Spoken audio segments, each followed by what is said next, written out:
Welcome, Prabhakar. Welcome, Pragnya. Session.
Uh, Good morning, all.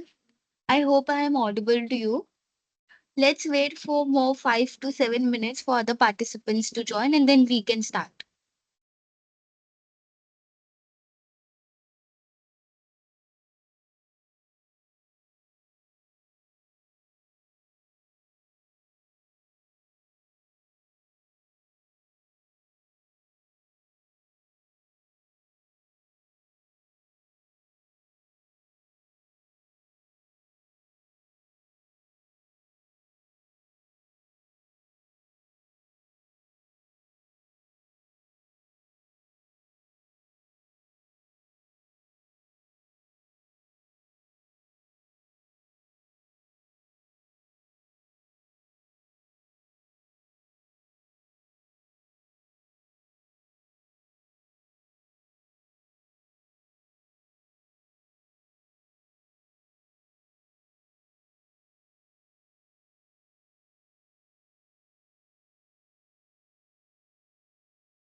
Hello, good morning, all.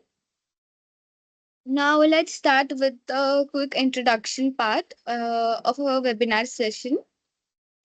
Hello and good morning. I am Ria Khan, your host for today's webinar. And my team and I are here to make sure you have a seamless and engaging experience. If you have any questions or need assistance, feel free to use the chat window. We are here to help.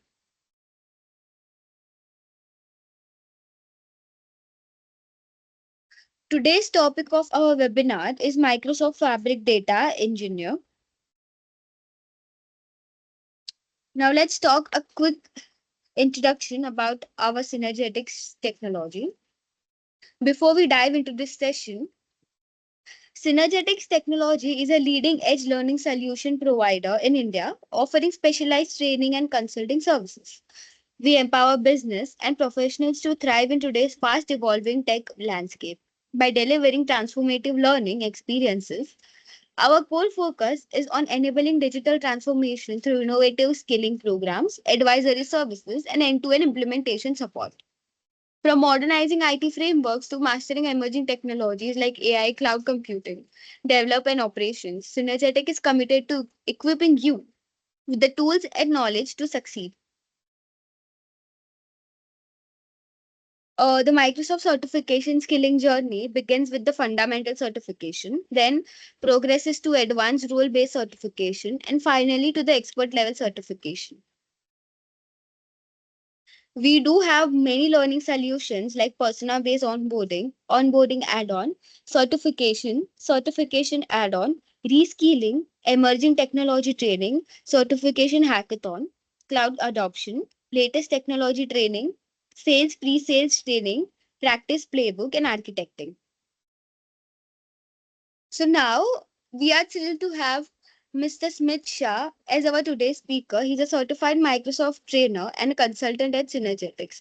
He brings a wealth of knowledge and experience in AI and cloud technologies. And for the agenda for today's session is what is Microsoft Fabric? Why Microsoft Fabric? One Lake and its features, components of Microsoft Fabric, and overview of DP-700 certifications.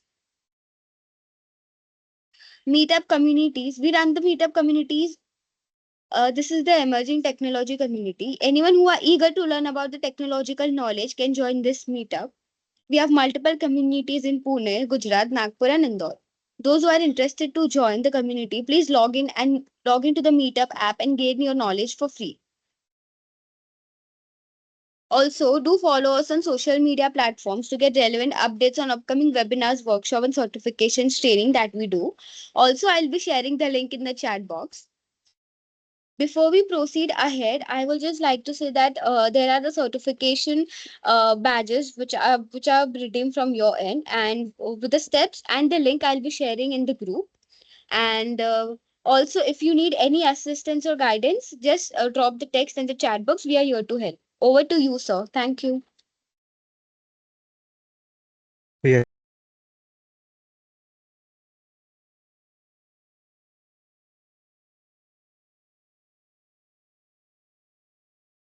sorry guys, I got disconnected from the meeting. So good morning to each and every one of you, and welcome to this course on Microsoft Fabric. My name is Smith Shah, and I will be your mentor for the entire course. I'm a Microsoft certified trainer. On top of that, I'm a Azure certified data scientist, a Azure certified data engineer, as well as a Azure certified AI engineer. And I've been conducting trainings in the data science and AI field since the last 7 to 8 years for many international as well as domestic clients, including LTI Mindtree, Walmart Tech, Deloitte, Capgemini, Accenture, and many, many more. So that was just a brief introduction about me. Now let's proceed ahead. So guys, today we will talk about DP-700 certification. In this certification, you will be asked questions related to Microsoft Fabric Service. So what is Microsoft Fabric Service? Let's understand. So guys, remember that Microsoft Fabric Service is nothing but a data engineering service provided by Microsoft. Okay, it's nothing but a data engineering service provided by Microsoft. I'll just mention that over here, that Microsoft Fabric service is nothing but a data engineering service provided by Microsoft.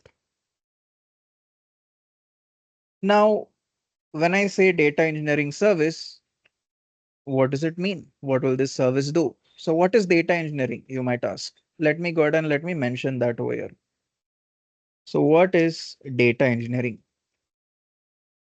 In simple words, if I were to describe data engineering, what does it mean? So data engineering is nothing but a process of converting data in the required format so that it can be used for further tasks. Okay.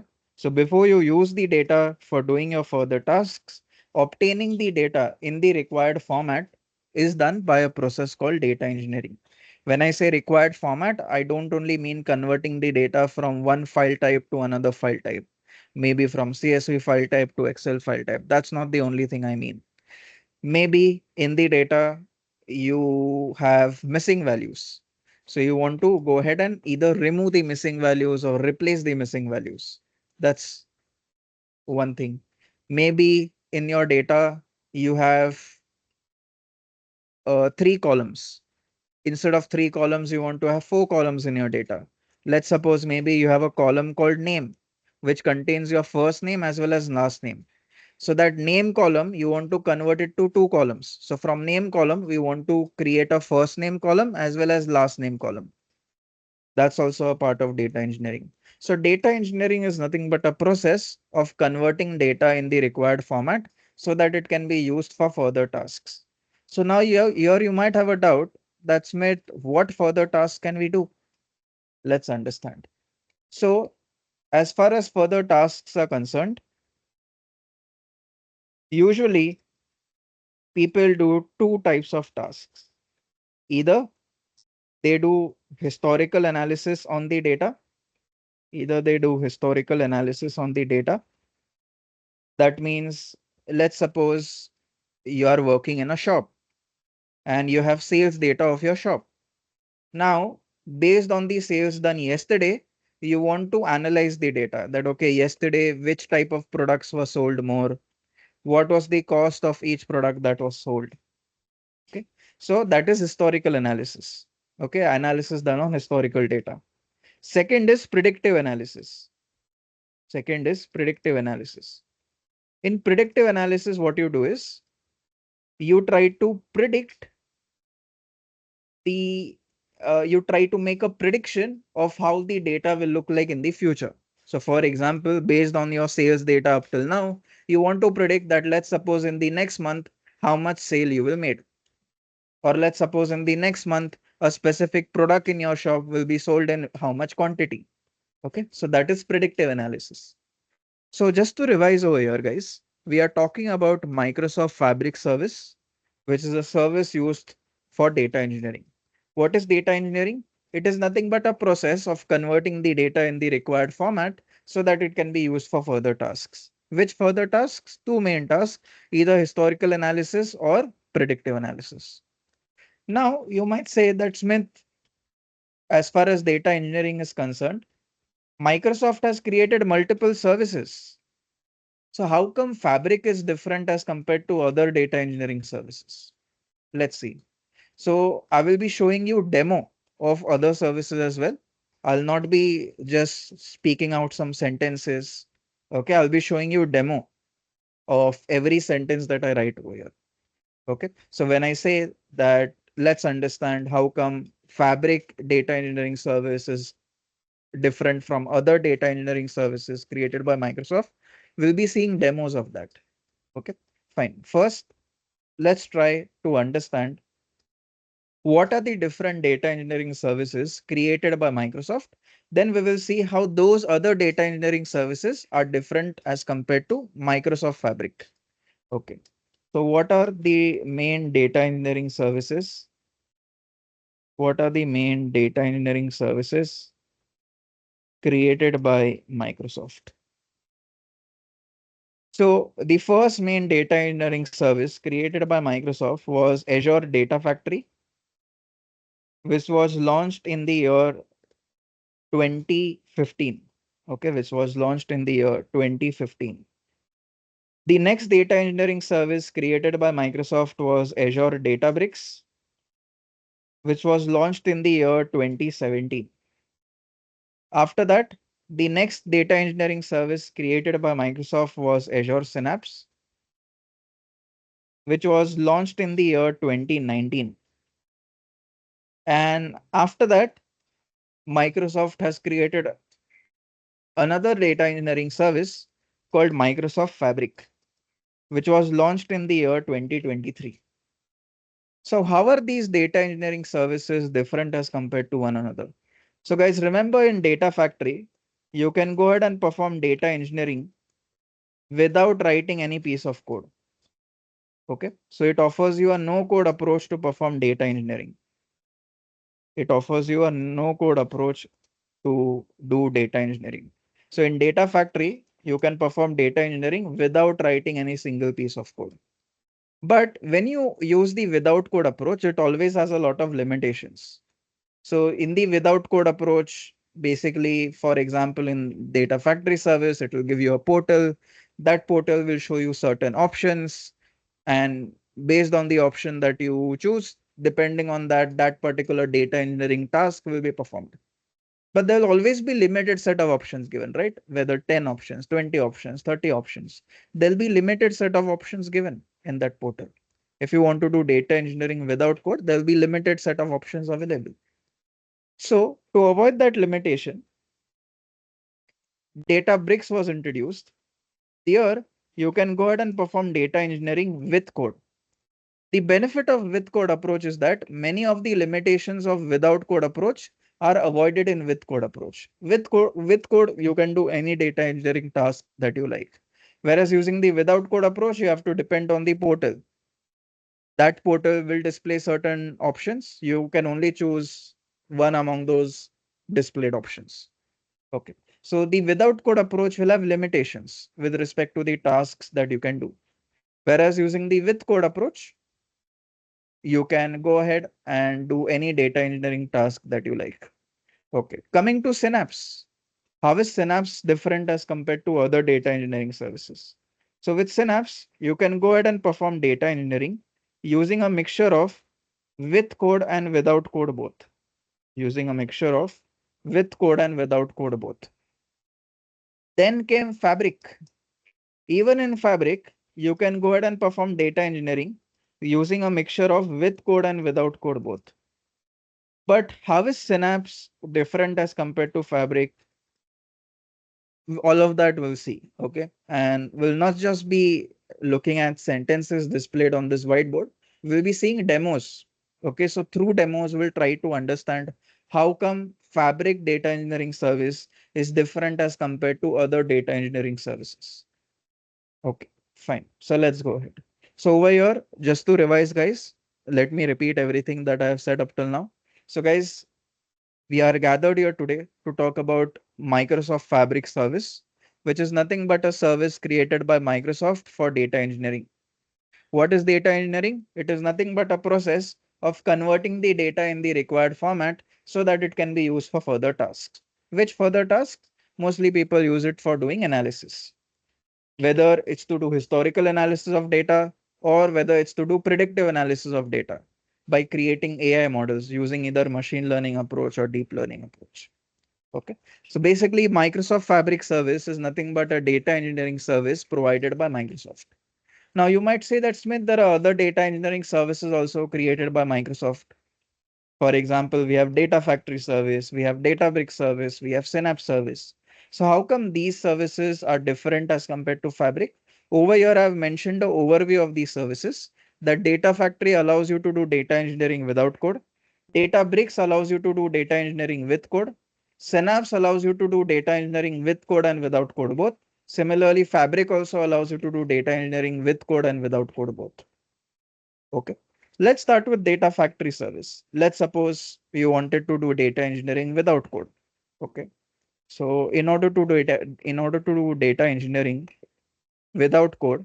So guys, can you tell me, out of these four services, which services support data engineering without code? Out of these four services, which services support data engineering without code? Can you tell me? You can mention that in the chat. Out of these four services, which services support data engineering without code? For your reference, I've mentioned some notes on the screen. You can look at the notes and answer the question. So the question is, out of the four available services, which services support data engineering without code? Which are those services, guys? Anyone? Pragnya says one is data factory service, correct. Other is, after data factory, there are most other services that support data engineering without code. You have Synapse, right, as Pragnya says, and then you have Fabric. Perfect. And what about data engineering with code? In order to do data engineering with code, which services support data engineering with code? You have Databricks, right? Databricks supports data engineering with code. You have Synapse, right? As Pragna says, Databricks, then Synapse, and then Fabric. So let's see how to do data engineering without code first. Okay. First, we'll see how to do data engineering without code. Now, there are three main services offered by Microsoft that do data engineering without code. Let's see how each one is different as compared to another. So it will be better for you to understand the difference if I show you demos. Okay. So we'll be seeing demo of how earlier people were able to use the data factory service. Then how with Synapse, uh, people found it more useful. Then after Synapse came Fabric. Then we'll see how Fabric is more useful than as compared to Synapse. All of that we'll try to understand through demos. Okay. So let's suppose if you wanted to do data engineering without code in any of the services, whether it's data factory or whether it's Synapse or whether it's Fabric, what will be the architecture that will be followed behind the scenes? Okay. So if you want to do data engineering without code, okay, whether it's in any service, whether if it's to perform data engineering without code in data factory service or Synapse service or Fabric service, what will be the architecture that will go behind the scenes? Let's understand. So in order to understand that, we'll take help of an example. So guys, let's suppose you have a wooden cabinet that you want to transfer from from a shop to your home. Okay. So let's suppose you have a shop, it's your own shop. Okay. And you want to transfer a wooden cabinet from your shop to your home. Now, let's suppose you are not in your city, you are in your hometown.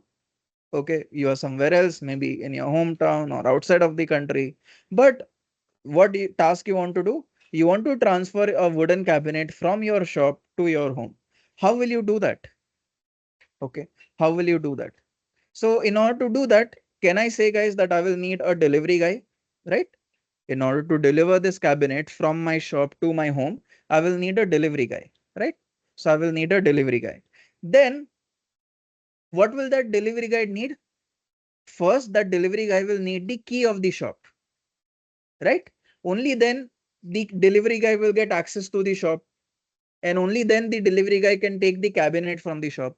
So the first thing that the delivery guy will need is the key of the shop, key and address of the shop, right? So you'll have to provide the key and address of the shop. So you'll have to tell the delivery guy that, okay, this is the address of the shop. And in order to get access to the shop, here is the key. Using the key, you can gain access to the shop and take the cabinet and then transfer that cabinet from your shop to the home. But in order to transfer that cabinet, guys, which approach will be better? Like transferring the cabinet in one single piece, or maybe disassembling the cabinet into small parts and then delivering it? Which approach will be better? Have you seen packers and movers shifting a cabinet from one place to another? How do they do it? Let's suppose if you have a big cabinet, how do they do it? Let's suppose if you have a bed or a cabinet, do they transfer it in one single piece? Let's suppose it's a bed. if they want to transfer the bed from one place to another, do they transfer it in one single piece, or do they break it down into small parts, or do they disassemble them into small parts?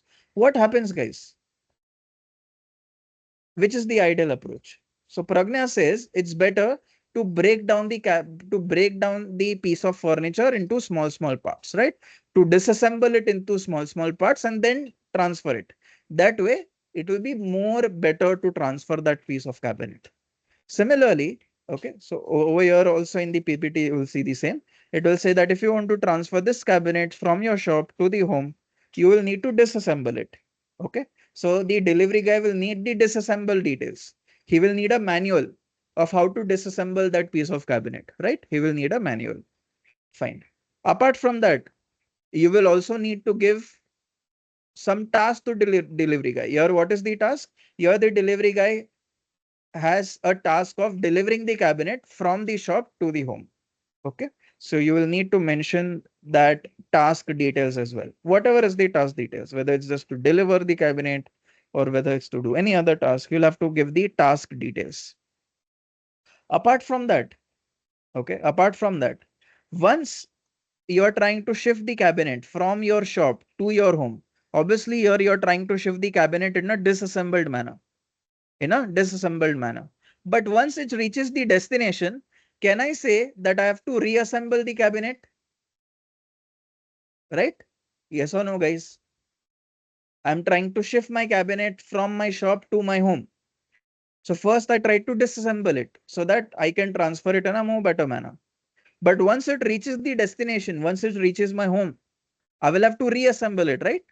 So reassembling also needs to be done. So the delivery guy will need the reassembly manual, right? The delivery guy will need the reassembly manual. Apart from that, the delivery guy will also need the key and address of the destination. Okay, the delivery guy will also need the key and address of the destination. So guys, did this flow make sense? That if you wanted to transfer a cabinet from your shop to your home, then what will be the flow of steps that will be performed? Did this flow make sense to everyone? Abhinav, Prabhakar, Aditya, Pragna, everyone, Shravani. Is it making sense? The flow of steps. Yes? Okay. So this is how you will do it, right? If you wanted to transfer a cabinet from your shop to your home, this is the flow of steps that you will perform. Now, similarly, let's suppose instead of cabinet, you wanted to transfer data. Then what will you do? Similar flow of steps you will follow. Let's suppose my data. Okay. And by the way, guys, this job of doing delivery will be done by some delivery guy. On top of the delivery guy, you will have a delivery manager, right? This is the flow of steps that will be followed. Now, here I have given you an example of transferring the cabinet from one location to another.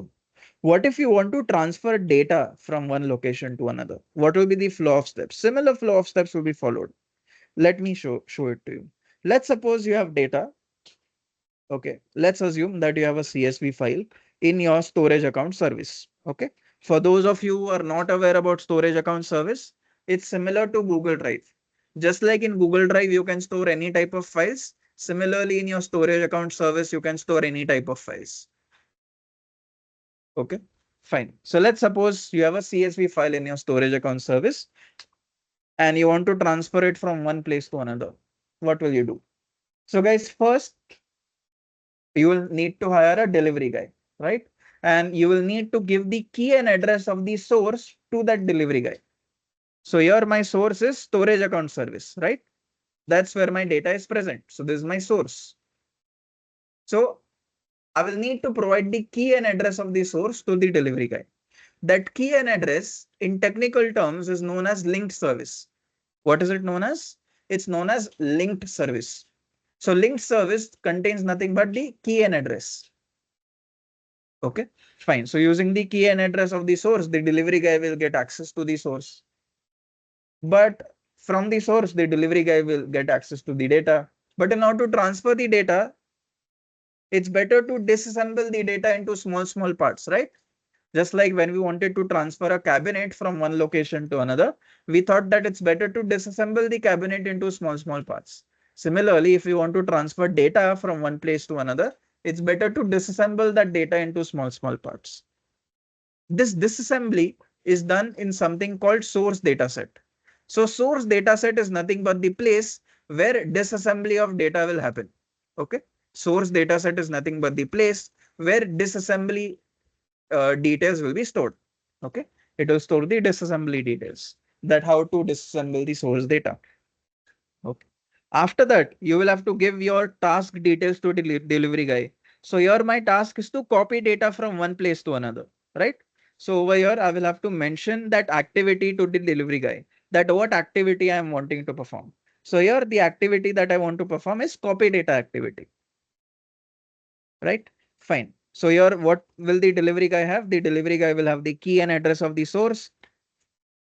Using the key, the delivery guy will get access to the source location. From that source location, the delivery guy will get the data. And in order to transfer the data, the delivery guy wants to disassemble the data into small parts. The details of disassembly will be stored in source dataset. So source dataset is the place which will contain the details of disassembly of source data. Okay, fine. Now, in order to transfer it to the destination, in order to copy it to the destination, here, let's suppose my destination is SQL database service. Okay, let's suppose my destination is SQL database service. And I want my data to be transferred from this CSV file to a table in SQL database service. So now the delivery guy will need key and address of the destination. Just like the delivery guy got access to key and address of the source, similarly, the delivery guy will need key and address of the destination. Remember, key and address is known as link service. So just like we need source link service, similarly, we need destination link service also. What is a link service? Link service is nothing but a place where you will store the key and address. So you will need two link services. One is source link service. Another is destination link service. Source link service is the place which will store the key and address of the source. Destination link service is the place which will contain key and address of the destination, right? And here what task we want to do? We want to transfer a data from storage account service to SQL database service. So the delivery guy will transfer that data. And in order to transfer the data, the delivery guy first disassemble the data into small parts, right? And once that data reaches the destination, then the delivery guy will have to reassemble it, right? The delivery guy will have to reassemble it. Okay. So that reassembly will be done in a place called destination dataset. So you will need two data sets. One is source dataset, another is destination dataset. Source dataset is the place where disassembly of data will happen. Okay, it will contain details of disassembly of data. Destination dataset is the place which will contain details of reassembly of the same data. Okay, and these steps will be done by some delivery guy. Okay, in technical terms, in case of our computer, it will be done by some compute resource, right? That compute resource is known as integration runtime. So integration runtime is nothing but the compute resource that will perform these steps. Okay. Integration runtime will act as the delivery guy, and integration runtime is nothing but the compute resources that will perform these steps. Okay. Fine. On top of the integration runtime, just like on top of the delivery guy, you had a delivery manager. Similarly, on top of the integration runtime, you will have the service.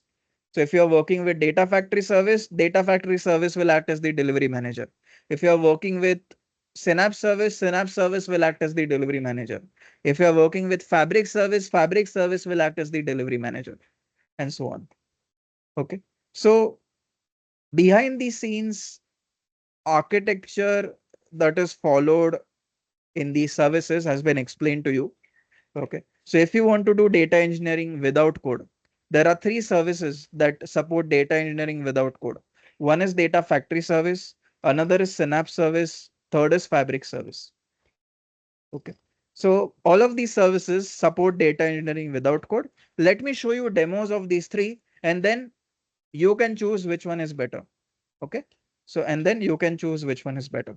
Obviously, people feel that fabric is better, but why do they feel that it's better?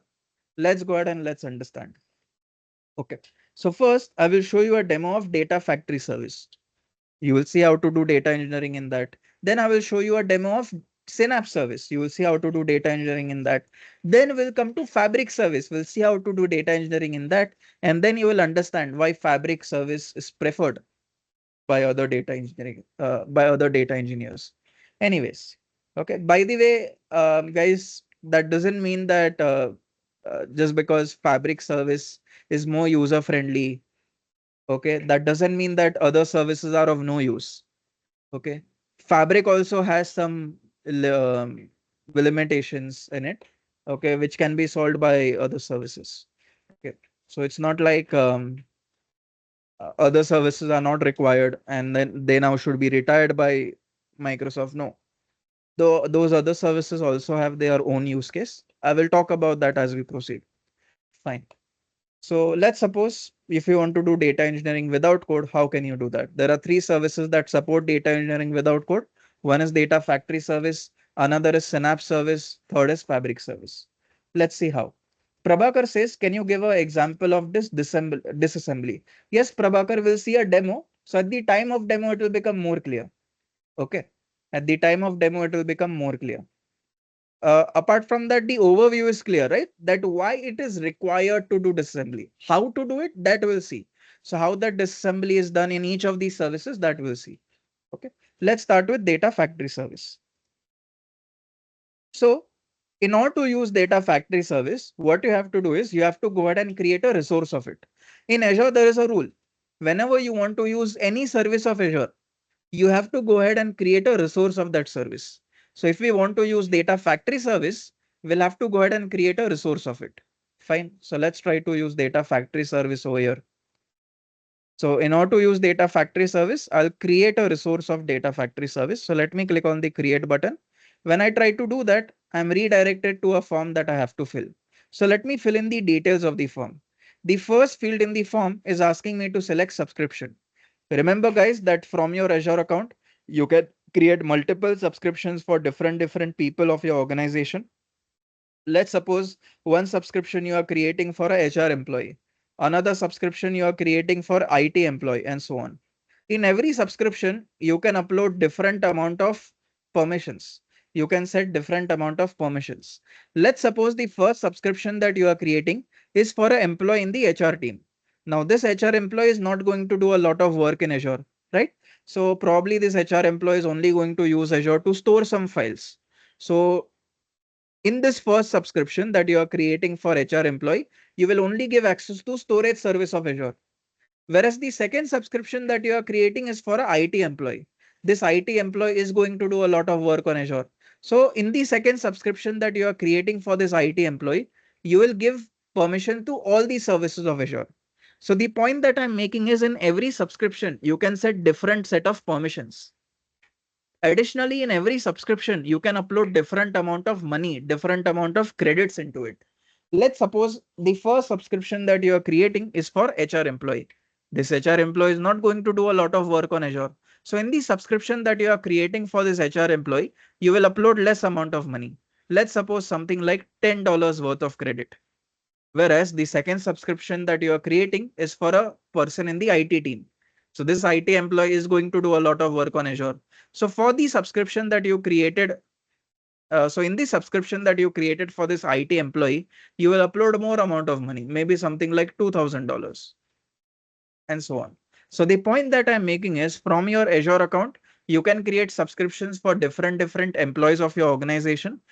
Every subscription can have different set of permissions assigned to it, and every subscription can have different amount of credits uploaded into it. Currently, I have only one active subscription with me. This subscription has been provided to me by Microsoft in order to take lectures, since I'm a Microsoft certified trainer. To every Microsoft certified trainer, Microsoft will provide a subscription so that they can conduct lectures. Okay, so here I will choose this subscription. That's the only subscription available with me over here. So I have no other option but to choose that one. Now, I'm being asked to put my resource in some of the other resource group. Remember, we are creating a resource of Data Factory service. So I'm being asked to put that resource in some of the other resource group. Either I can select an existing resource group or I can create a new one. Let me create a new one over here. I'll call it webinar RG. After that, I'm being asked to give a name to my resource. So let me give it a name. I'll call it webinar Data Factory resource. Okay, it seems that this name is valid. Remember to give a valid name, guys. If you give a name like ABC, it might give you an error saying that this name has already been chosen. Okay, so make sure that you choose a name that has not been taken by anyone else. After that, I'm being asked to choose the region for my resource. You can choose any region of your choice. Make sure that you choose a region closer to your user for better latency. Okay. So if your user is in India, you will choose a region closer to India. Okay. Then the data factory version. Okay. So we'll choose the latest version over here, which is version 2. After that, we'll click on this button called review plus create. With this, a validation will run in the backend just to check whether it can give me the things that I'm asking for. If the validation is successful, then the create button will be enabled. Now you can see the create button has been enabled. I'll click on it. And with this, a resource of data factory service will get created. Okay, so I'll wait for this resource to get created and then we'll try to work with this resource. You can see the resource has been created. Let me go to the resource here. Let me go to my resource. It's not being displayed in the resource group. Now it has been displayed. Fine. So let me go to my resource. And using this resource, I will open Data Factory Studio. And this is where I can perform my data engineering task. Remember, Data Factory allows you to do data engineering without code. Okay. Fine. So I will show you using Data Factory how you can do data engineering without code. So you might say that Smith, we can do data engineering without code in Synapse also, in Fabric also. We'll be seeing demos of each of these service, and you will see how. You will see that they are 95% similar, with 5% differences here and there. Okay, but you will see 95% similarity. Fine. Anyways, let's start with Data Factory. And let's suppose if you want to do a data engineering task without code, how to do it? Go to author section. Okay. And here I will say I want to create a data engineering pipeline without code. So here there is an option to create a data engineering pipeline. Let me go ahead and let me click on that option. And now I'll be able to do data engineering without writing any piece of code. For now, what I will do is in my first demo of today, I will show you how to do EL task. That means extract and load task. So we'll extract the data from some place and load it into another place. After that, I will do ETL task. After that, what will I do? I will do ETL task. Okay. That means extract the data from one place, transform it into the required format, and then load it into another place. Okay. Fine. So let me go ahead and let me show to you how to do that. So we'll extract the data from some place and load it into another place. So what will be my source location? Okay. So my data will be obtained from where? So let's suppose my data will be obtained from a resource of storage account service. For those who don't know storage account service, it's something similar to Google Drive. Just like in Google Drive, you can upload any type of files. Similarly, in your storage account service, you can upload any type of files. Okay. So just for basic overview, you can think of storage account service as something similar to Google Drive. Fine. So let me create a resource of storage account service over here. So I'll go ahead and create a resource of storage account service. Let me create a resource. There should be a create button visible. Yes, here it is. Let me click on it. And now I will create a resource of storage account service. So in order to do that, I have to fill in this form. The first field in the form is asking me to select subscription. So let me do that. The next field in the form is asking me to put my storage account resource in some of the other resource group, either select an existing resource group or create a new one. Let me select an existing resource group called webinar RG. After that, I'm being asked to give a name to my storage account resource. So let me give it a name. I'll call it webinar storage res. After that, I'm being asked to choose the region for my storage account resource. So let me choose a region, any region of your choice you can choose. After that, I'm being asked to choose the performance tier, whether standard tier or premium tier. With standard tier, you get low cost, comparatively low cost, but comparatively higher latency. High latency means the time taken to perform read and write operations on the files will be higher. So that's what happens in standard tier. Whereas in premium tier, you get comparatively higher cost, but lower latency. So it's up to you which performance tier you want to choose. I will choose standard tier for lower cost. Okay. Then after that, guys, you will be asked to choose redundancy. So here two options are given to me. One is locally redundant storage, another is geo-redundant storage. So how are these options different as compared to one another? Let me explain those. By the way, how will redundancy help you? Let's understand. Let's suppose you created a resource in West US region. Okay. Now let's suppose there was some war. Okay. Maybe some war happened and maybe a missile got struck at the data center location. So now all these servers will get destroyed, right? In that case, whatever resource you had deployed on that particular region will now not be accessible to you. So it will be a problem, right? So in order to avoid that problem, okay. So if you are not able to access the resource, maybe due to a natural calamity or a man-made calamity, whatever calamity it is, whether it's natural or man-made, let's suppose for some reason you are not able to access the resource. Okay, sometimes it might happen that there is too much of traffic on a particular server, and because of that, your server gets hanged and you're not able to access the resources in that server. Well, what to do? You will not be able to access your main resource, right? So, and if that resource is very critical for your project, it will be very bad for your project. Well, to avoid that issue, the option of redundancy is given. With redundancy, what happens is copy of the resource gets created. So let's suppose your main resource was created in West US region. With locally redundant storage, what happens is three copies will get created. Copy 1, copy 2, and copy 3. Whatever work will be done on the main resource, behind the scenes, it will be done on the copy of the resources as well. Okay. And now what will happen is these copy of the resources in locally redundant storage, they will be stored within the same geolocation as the main resource. So if your main resource is stored in West US, even your copy of the resources will be stored in West US. So the advantage of locally redundant storage is that it is very cheap. Okay. But the disadvantage is that it is not that reliable. Why? Because what if all the servers of West US get destroyed or are not accessible? With that, your main resource will not be accessible. And along with that, your copy of the resources will also not be accessible. Right?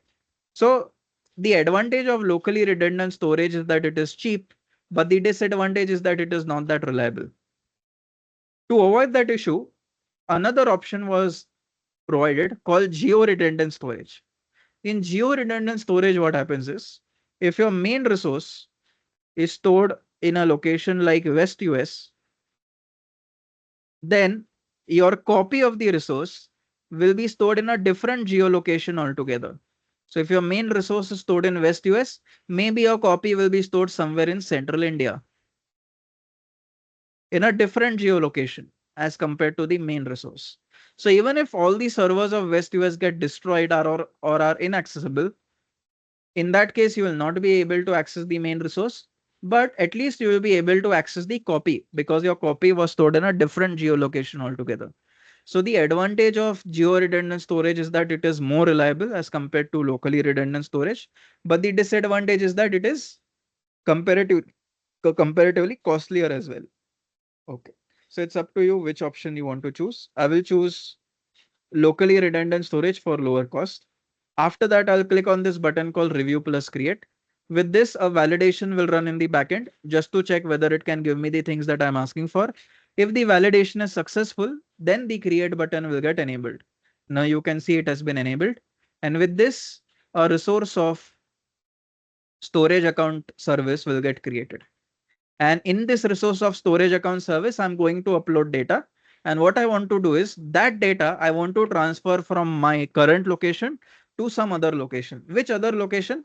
Let's suppose I want to transfer my data from storage account resource to SQL database resource. Okay. So I'll create a resource of SQL database service. Okay. Which will act as my destination location. So storage account resource will act as my source location. Okay. Storage account resource will act as my source location. Let me upload my data in this source. I'll create a folder over here called source. Let me create a folder. In that folder, I will upload my data. Let's suppose I have data in the form of a CSV file. Let me upload that data. Okay, here we go. Fine. So I want to transfer the data from this particular location. Okay, so this is my source location.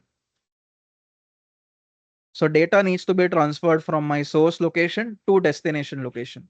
What is my destination location? SQL database resource. Okay, so I'll create a resource of SQL database service. Let me do that. I'll create a resource over here I'll create a resource of SQL database service. Let me try to search for SQL database service. Here it is. Let me create a resource of SQL database service. In order to do that, I'm redirected to a form which I have to fill. So let me fill in the details of the form. The first field in the form is asking me to select subscription. I have only one active subscription with me, so I have no other option but to choose that one.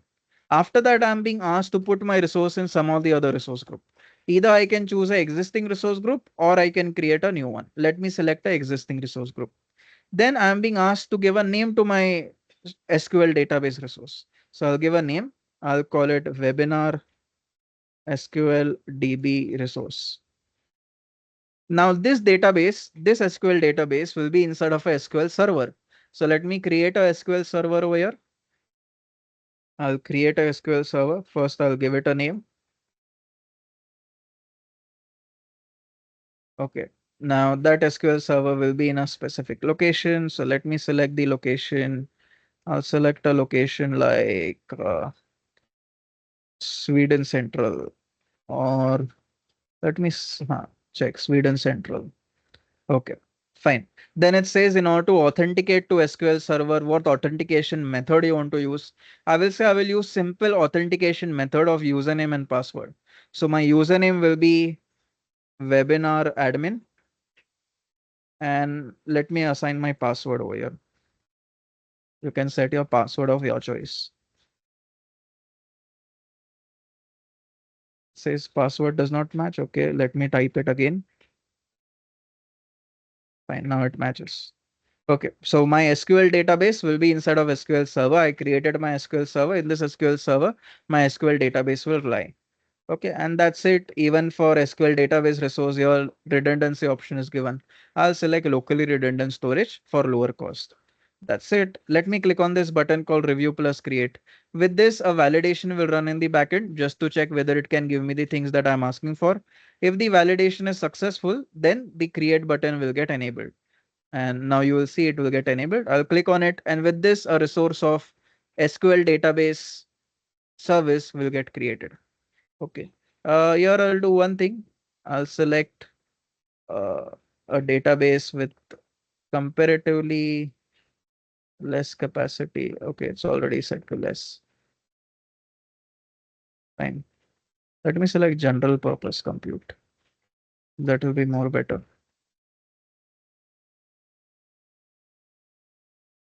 2 GB. Fine. 4 GB is okay. All right. Fine. And now the cost has slightly reduced as compared to what it was earlier. Fine. Earlier, I guess the cost that it was showing was around 24,000 rupees per month. Now it has reduced as compared to that. Anyways, I wanted to create a resource of SQL database service. Let me create that resource. I've clicked on the create button to create it. And I will have to wait for around 2 to 3 minutes. And soon the resource of SQL database service will get created. Let's wait. And soon the resource of SQL database service will get created.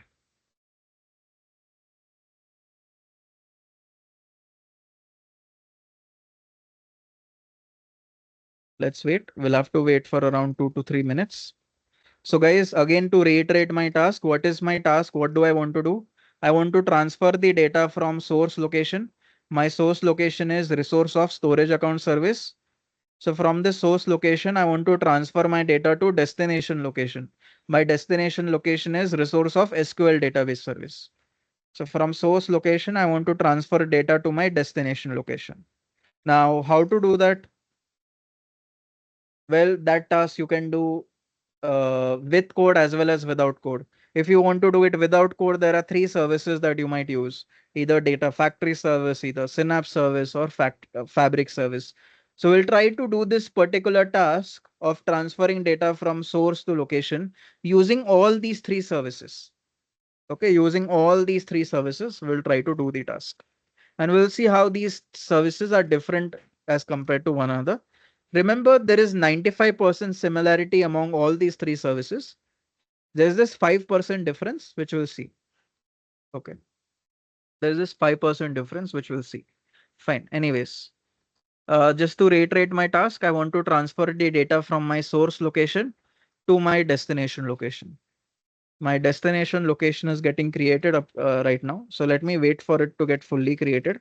Once my destination location is ready, I'll start my task. Okay. My task is to transfer the data from source location to destination location. Let's see. So I'm just waiting for my destination location to get fully ready. You can see my destination location is getting created right now. So let's wait. Maybe we'll have to wait for a few seconds. And now you can see my destination location has been created. Okay. So what is my destination location? It's a resource of SQL database service. Okay. So within this resource of SQL database service, what I will do is I will try to create a table. Let me go ahead and let me create a table. Okay. By the way, I'm trying to get access to SQL database resource, which is inside of my SQL server, but here I'm getting a authentication issue. It says that public access is denied. Okay. So it says public access is denied in my SQL server. So how to enable public access? Let's see. Okay. So currently it says public access is denied. Okay. It says public access is denied. So how to enable public access in SQL server? Let's see. So I'll go to my SQL server and ask it to allow public access. Let me go to my SQL server.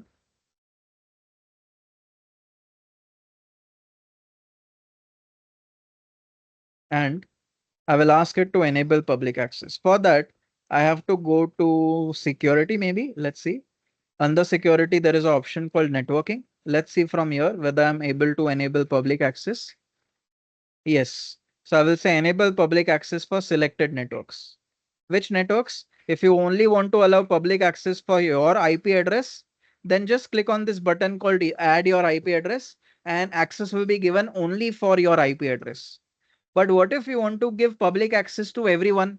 That anyone, whether it's, let's suppose, whether it's Prabhakar or whether it's Aditya, whether it's Abhinav, whether it's Shravani, whether it's Shlok, anybody should be able to get access to my SQL server, provided that they mention the right username and password. So if I want to give access to everyone, then I will add a firewall rule wherein I will say that I want to give access to all.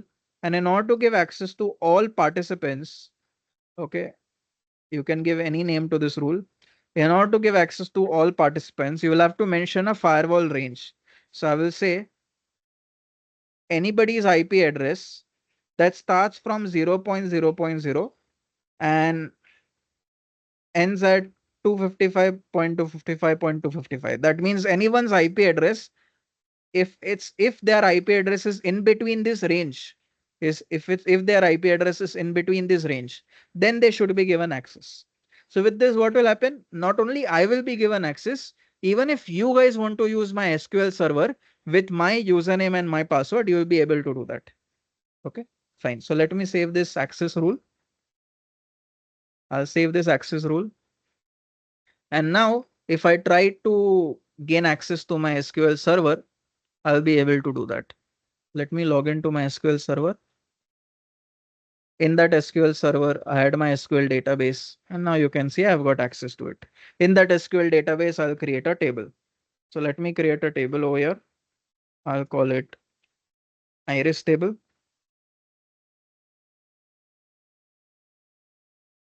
And in that table, I will have some columns.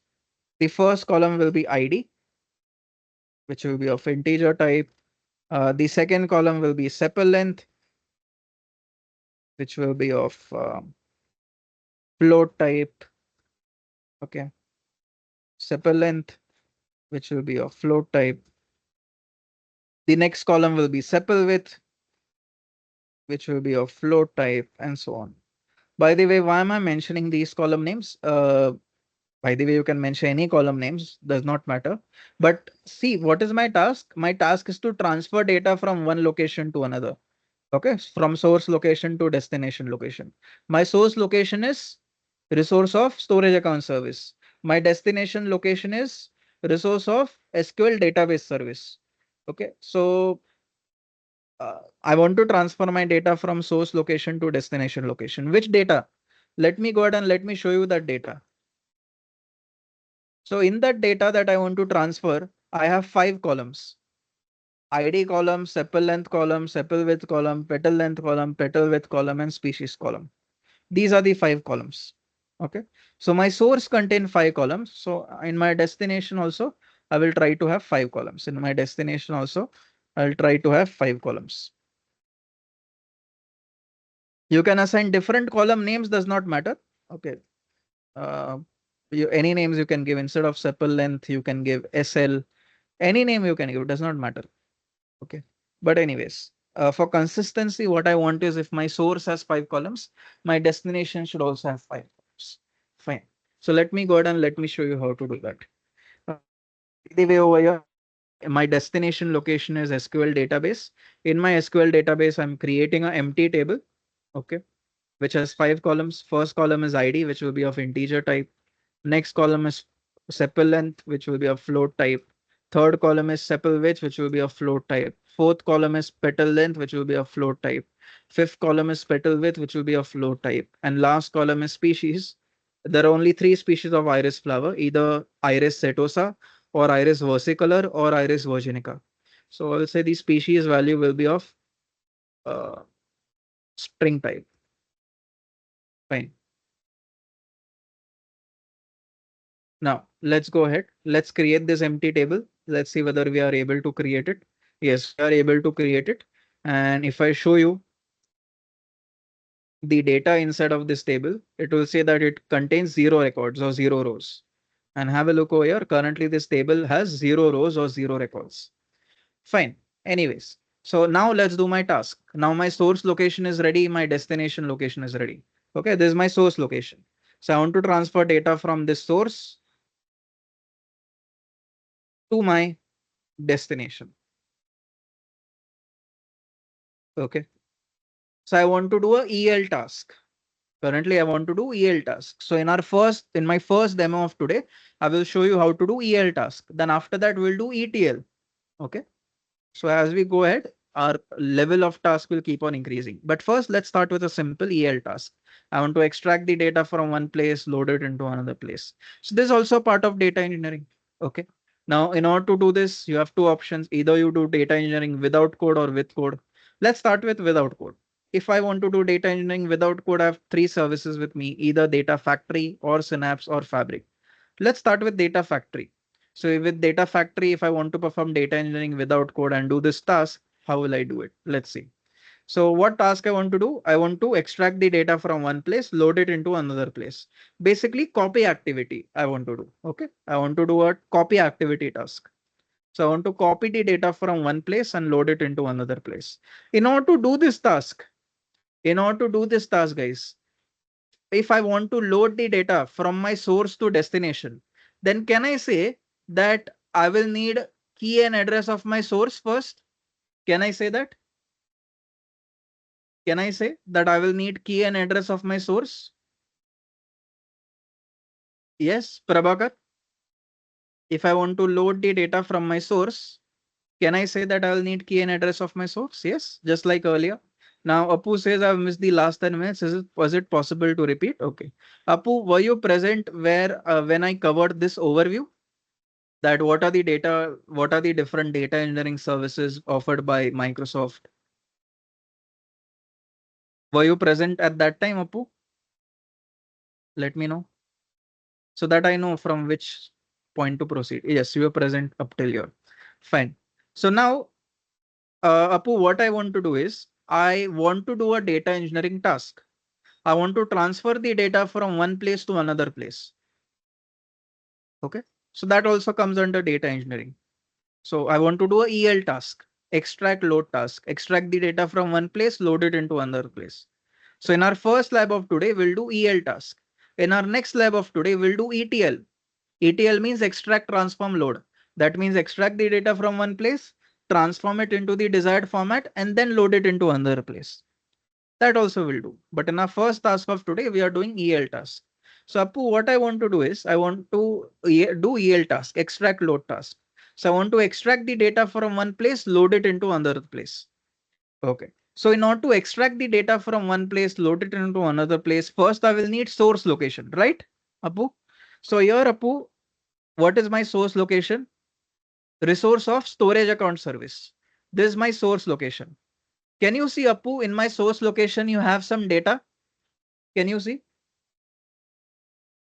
We have some data, right? Okay. So this is my source location, buddy. From source location, I want to transfer the data to my destination. What is my destination? I want to transfer this data into a table of SQL database. Currently, can you see, Appu, that table is empty?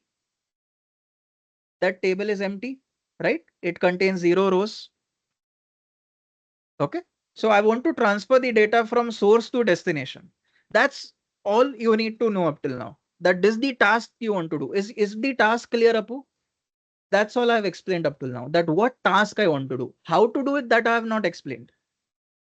Clear? Okay, fine. So now that task is clear, that what we want to do. What we want to do, transfer the data from one location to another location. Transfer the data from source to destination, or copy the data from source to destination. Okay, fine. So this is a data engineering task. In order to do data engineering, there are two approaches. Either you can do data engineering without code or with code. Let's start with without code. In order to do data engineering without code, there are three services you can use. Either you can use Data Factory service, or you can use Synapse service, or you can use Fabric service. Let's start with Data Factory. How you can do data engineering without code in Data Factory. Okay, then we'll see how to do data engineering without code in Synapse. Then we'll see how to do data engineering without code in Fabric. Remember, these services have 95% similarity with some differences here and there, which we'll see. Okay, but let me show you how to do data engineering without code with Data Factory. Okay, so what is my task over here, Appu? I want to copy the data from source to location. So my task, the activity that I want to perform is copy data activity. Now, in order to perform this task, let me take help of Prabhakar.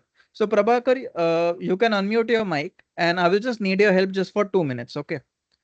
Are you able to unmute your mic? Let me know. If not, I will give you access. Are you able to unmute? Okay. Not able to unmute, then I'll give you access. Okay. I've allowed you mic access. Yeah. Yes. Okay. So Prabhakar, I Yes, want to do this task. Okay. Mhm. And in order to do that task, is my source ready? Is my destination ready first? Yes. Right? Okay. This is ready. Yes. Yes. Fine. Have I also decided on the activity that I want to do? Yes. Yes.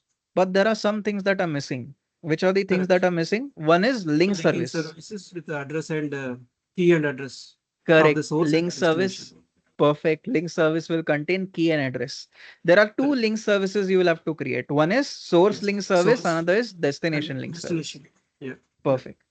After that, what you will need to do in order to transfer data from one place to another, you will have to disassemble the data first, right? Yes. Disassemble. Yeah. Correct. That will be done in the source data set. And Correct. once your data reaches the location, then you will have to reassemble again. Assembly. That will be done Assembly. in correct. Reassemble again. That you will have to do in destination data set. Destination. Perfect. So two things are missing. One is link service. Another is source data set, destination data set. These are the link services that are missing. And sorry, source dataset and destination dataset. These are the datasets that are missing. And source link service and destination link service. These are the link services that are missing. Correct. Agreed? Okay, fine. Correct. Let's see how to do it. So I'll go to source tab. One ask I have. One ask I have. Yes. However, just we are talking. What is just a simple example? Why we are disassembling the data in the source? Okay. So just so that transferring can be done more efficiently. For example, Okay. have you taken help of packers and movers company to shift your furniture from your Yes. one Yeah, location to this another, right? example. Yes, yes. Correct. Easy to move. Yeah. Correct. And Easy we to can move. accommodate the things in a truck or everything. That is, yeah, understood. Correct. For in Exactly. this case, yeah, in the Right. data Even in model. this case, just like Mhm. when your packers and movers company wants to transfer furniture from one location to another, they disassemble the furniture so that transferring becomes more efficient, more easy, and they can then distribute the task among multiple employees easily. For example, to Mhm. one employee, they can say, okay, take the top part of the furniture. To another employee, Oh, they can say, okay, transfer the below part. Similarly, okay. if parallel processing needs to happen, it will be divided up across multiple mini computers, right? So Mhm. maybe to one mini computer, it can say, okay, take first part of your data. To second mini Okay. computer, take second part of data, and so on. Yeah, yeah. The only why I'm asking is like you disassemble, then while assembling, you should have a same knowledge what the data is Exactly. coming from. So that is a that may be a break. So that's what I'm asking. Why disassemble? If you make complete data in a single source and send to the data destination server that to the destination, then Uh-huh. again the intelligence is not required. So that other person can make use of. But this example really good transferring in bits Correct. and pieces. Yeah, the other person should have the same knowledge of consuming. Yeah, understood. Exactly. Correct. So Thank that you. your transferring can be done more efficiently. Perfect. Yeah, yeah, Okay. got it. Thank you. Fine. So over here, buddy, it's asking me to create source data set. Let me go ahead and let me create. Remember, source data set is the place which will contain details about disassembly of data. Okay. So in order to get data from source, okay, what is my source location? Resource of storage account service, right? Prabhakar, source location, Yeah, right? Resource of storage account service. So I'll say storage account. Correct. correct. It's a resource Storage of account. storage account service. Fine. So I Correct. will select that option. One second. Let me select it again. Resource of storage account service. This is also known as a blob storage account service. Okay, fine. So remember, source data set is the place which will contain details about disassembly of data. The data that I want to disassemble is in the form of which type of file? CSV. CSV. So I'll say the data that I want to disassemble is in the form of CSV file. Fine. One second. Let me go ahead and let me mention that the data that I want to disassemble is in the form of CSV file. So in order to get data from the source, first you will need key and address of the source, correct? Correct. Correct. Which is known as source link service. Link service. Yeah. Correct. Source link service. Perfect. By the way, okay, fine. Source link service. Let me go ahead and let me create this link service. And by the way, for your, I should say I'm creating my source data set, which will connect to my source. For that data set to connect to my source, I will need source link service. Source link service contains the key and address of the source. Okay, so let me create a source link service over here. Fine. What is my source? My source is resource of storage account service. So I'll connect to that resource of storage account service. Okay. Let's see if I'm able to connect to it. I'll test my connection. Is connection successful? Yes. With this, my source link service has been created. Okay. With this, my source link service has been created. From my source link service, we'll get data from source, right? Source link service contains key and address of the source from which data will be obtained. And that Correct. data I want to disassemble. Fine. So which data I want to disassemble? That data that I want to disassemble is in the form of a CSV file. Which CSV file? iris.csv file. So I'll select that CSV file which I want to disassemble. Okay, so I've selected it. Now, while getting the data from this file, do you want to import schema from anywhere? I will say I don't want to import the schema from Not any required. place. Correct. Not required. Fine. With this, I have mentioned details about my source link service. Source link service contains key and address of the source. Using the link service, access to source location will be given. Once access to source location is given, we'll get data from the source and that data will disassemble. And that disassembly details will be mentioned in source dataset. So source dataset is the place which will contain details about disassembly of the source data. Okay, which will contain details about disassembly of the source data. Fine. Let's see. Let's get a preview of the source data. Let's say preview. Fine. We have been able to obtain data from the source. Now this data, we want to load it into destination. So I'll go to sync tab, okay, which is also known as destination tab. So just like for source, I created a source link service and source data set. Similarly for destination, I'll create a destination link service and destination data set. So let me create destination data set. So what is my destination location? It's a table SQL. of correct Yes. SQL database. Perfect. It's a table of SQL database. So I'll try to search for SQL. Azure It's a table of correct SQL database. One second. It's a table of SQL database. Okay, so this is my destination data set. Destination data set is the place which will contain details about reassembly of the data. Okay, in order to connect to destination, I will need key and address of the destination, which is known as destination link service. Let me create a destination link service over here, as Pravakar has rightly mentioned. Let's create a destination link service. I'll say that this is my destination link service that I'm creating. Okay, and my destination is resource of uh, SQL database, SQL right? database. Fine. That the SQL database is inside of SQL server. Let me connect to that SQL server. Let me authenticate to it using username and password, which I had set earlier. So I had set some username and password. Same I will use to authenticate. Let me test my connection, whether I'm able to connect to my destination location. Yes. And with this, my destination link service has been created. Okay, fine. So with this destination link service, you'll get access to your destination location. In your destination location, in order to upload your data, first your data has to be reassembled. So destination dataset is the place which will contain details about reassembly of the data. Where do you want to reassemble the data? You want to reassemble the data into this SQL table, right? So SQL. let's reassemble Yes. the data there. While reassembling, do you want to import the schema from anywhere? No, it's Not not required. required. So I will not import the schema from any other location. Fine, that's it. And I will check the mapping over here, whether the mapping has been done correctly. Let's check the mapping, whether the mapping is being done correctly over here. So from the source, values from ID column will be transferred to ID column of destination.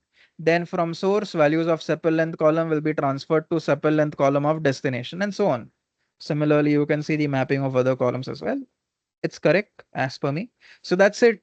Now I want to run this Run the pipeline that pipeline. I've created. Perfect. So as Prabhakar has rightly mentioned, we want to run the pipeline.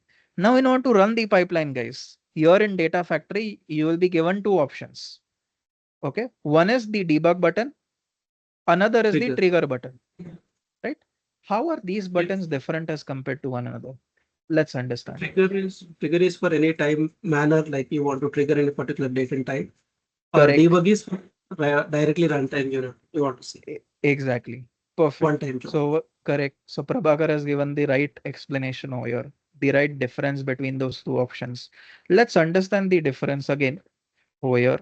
So I'm trying to give you the difference between the debug option and the trigger option. So Before with going, debug, Smith, yes. one ask I have. There is Mhm. a export with a schema is there. Suppose if the destination server doesn't have a schema, if you have a source with a schema, then schema will be created in the destination server, the syntax and everything, or is there any other way? No, no. Mhm. Why you So want to? Why they give an option for what that schema, schema correct. to export? So we'll see in the upcoming labs. In the upcoming labs, there will be a requirement of that. So at that time, it will Mhm. be more easy to understand, buddy.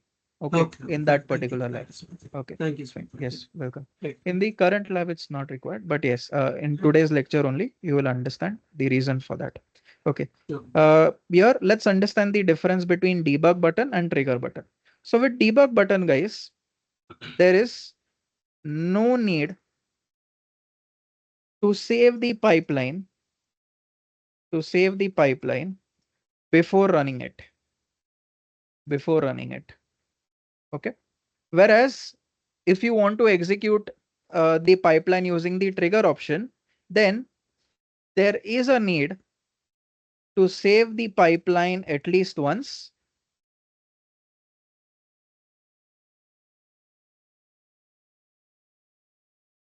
before running it. So if you want to run the pipeline using trigger button, you have to save the pipeline. Okay, so for example, here currently my pipeline is not saved. You can see there were three main changes that are not saved or not published. Here the word publish means save. So currently I have not saved yet. So if I still try to run the pipeline using trigger button, you will see it will say that first save the pipeline. Only then you will be able to run the pipeline using the trigger button. Okay. So remember with trigger, you will have to save the pipeline at least once before running it. Okay. And while running, it will take the last saved state of the pipeline. So let's suppose you had last saved the pipeline 1 month back. After that, you have done changes, but you have not saved the changes. Last you had saved the changes 1 month back. So in whichever state pipeline was 1 month back, in the same state it will run right now. That's what will happen in trigger button. But with debug button, it's not necessary to save. Even without saving, you will be able to run it. That's one difference. So for example, with debug here, if I'll try to run the pipeline using debug button, you can see I've not saved the pipeline, but still I'll be able to run the pipeline. You can see the run has started. The execution has started. Okay. So that's one difference. What is another difference? As Prabhakar rightly mentioned, that with debug, what happens is, um, by the way, Prabhakar's difference will mention as third point. Let me mention second point over here, which is that with debug, you can see the input and output of every sub activity in the pipeline, of every sub activity in the pipeline. This can help you to solve errors. Let's suppose in your pipeline you have three activities, one after the other. Okay, up till now we have not created a pipeline with multiple activities. We are going to create that ahead in the lecture. Let's suppose you have multiple activities, one after the other. That first do this task, then another task. Now let's suppose the pipeline failed, but you want to know because of which activity did it fail? Was it because of first activity? Was it because of second activity? Was it because of third activity? You can only get to know that if you are able to see the input and output of every sub activity in the pipeline. That okay, this is the input of first sub activity, this is the output of first sub activity. It's working as per expectation. Then this is the input of first sub activity, it's fine. But the this is the input of second sub activity, it's fine. But the output of second sub activity is not as per expectation. So you realize that okay, the problem is in the second sub activity. So with debug, you are able to see the input and output of every sub activity in the pipeline. This helps you to solve errors in the pipeline in a more better manner. Okay, this helps to solve errors in the pipeline in a more better manner. On the other hand, with trigger, you can by default only see the input and output of entire pipeline as a whole. Of an entire pipeline as a whole. But not for every sub activity. By default, you will be able to see the input and output of every pipeline as a whole, but not for every sub activity. Okay, so debug will help you to debug option. If you try to execute the pipeline using debug option, that way you will be able to better solve the errors. Okay, then coming to the point that was made by Prabhakar.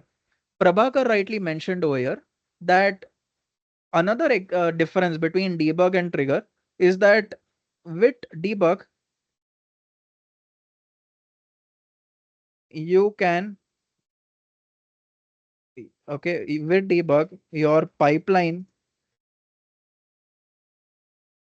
will get executed at that instance itself. Okay. But what if you want to schedule the execution of the pipeline? You don't want to run it right now, but you want to schedule the execution at some other time. Let's suppose what you want is this pipeline you want to run every day at 6 p.m. Okay, you can go ahead and schedule that execution, but you can go ahead and do that only using the trigger option. Event. So scheduling can only be done as Prabhakar mentioned using the trigger option. Okay, so with trigger, you can execute the pipeline at that instance itself, as well as at that instance itself, as well as you can schedule the execution at some other time. Okay, fine. So let's go ahead and let's see over Smith, I here. want to add one point here. Yes. Smith, once it is debug is completed and your pipeline is without error prone, then Mhm. it is not required every time debug, right? So directly the trigger will take care of running the pipeline. Is it required every time? What is the Uh, setting up the source and destination and debug and pipeline? Pipeline to be no, no. triggered. Mhm. So let's suppose if you are saying if you are going to do continuous runs of the pipeline, Yes, yes. right? In Yeah, that case, yeah. obviously trigger option will be more better because with trigger you will be able to schedule it. And your point is right.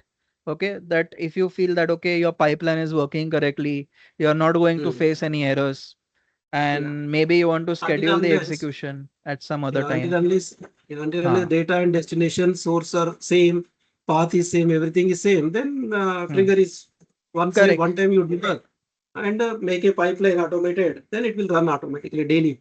Yeah, Correct. daily, how, Exactly. whatever. Exactly. You can do that. Okay, that's the right approach that you mentioned. So as Prabhakar has rightly mentioned, there are differences between debug option and trigger option, and here we have tried to mention few of those differences. Fine. I tried to execute my pipeline using debug button. You can see execution was successful. Okay, let's cross check. So I wanted to transfer my data from source to destination. Earlier in my destination, there was 0 rows. Now let's see whether in my destination location, do I have some rows? Yes, I do have. So my data was transferred from source to destination. So you can see that we are able to do this task in data factory. Same task will be able to do it in Synapse as well. Okay. Same task will be able to do it in Fabric as well. But what is the difference? Let's see. So now that we have done this task on data factory, let's do the same task on Synapse. Then same task we'll do it on Fabric. Okay. First, let me do it on Synapse. I will go ahead and show you how to do it on Synapse first. Then after that, we'll move on to Fabric. Let's do it first on Synapse. So in Synapse also, you will be able to do this. But what is the difference? Um, we'll try to understand that. So since I want to work with Synapse service, what I'll do is I'll go ahead and create a resource of it. So let me go ahead and let me create a resource of Synapse service. Let me create a resource of Synapse service. We'll try to understand advantages, disadvantages of both Synapse and Data Factory. Okay. So advantage of Synapse is it offers you both the approaches, with code approach and without code approach to do data engineering, whereas Data Factory only gives you the without code approach. Okay. So Synapse has one advantage over Data Factory. So one advantage I've mentioned. We'll go ahead and mention more advantages, but first let me create a resource of Synapse service. So I'll give my resource a name. I'll give my resource a name. Sorry, the name has to be provided over here. At the top, it was asking me to assign a name to my managed resource group. So let's suppose if I'm going to do my task using Synapse. In order to do that task, maybe Synapse would need creation of some other would need creation of resources of some other services. So those automatically created resources by Synapse, it will put it in a separate resource group called manage resource group. So you can give your own name to the manage resource group. But if you don't give your own name, what will happen? Azure will give its own custom name, its own random custom name. Okay, fine. I will not give a name. So I'll let Azure give its own name. Not required. Anyways, for my task that I'll be doing in this lecture, Synapse won't require resources of other services. So it won't create any resources automatically. So anyways, this manage resource group is not going to be used. Okay, so I'll not assign a name to it, but that doesn't mean that manage resource group will not get created. It will get created, but Azure will give its own name, its own custom name. Okay, then let me give a name to my resource of Synapse service. I'll give a name over here. Fine. then that resource I'll put it in some or the other region. You can choose the region of your choice. And guys, another advantage of Synapse, it automatically links to storage account resource. It automatically links to storage account resource. There are two types of storage account resources you can create. There are two types of storage account resources you can create. One is Gen 1 storage account resource, which we worked with earlier 5 minutes back. Okay, so this storage account resource, the one that we created earlier, was Gen 1 storage account resource.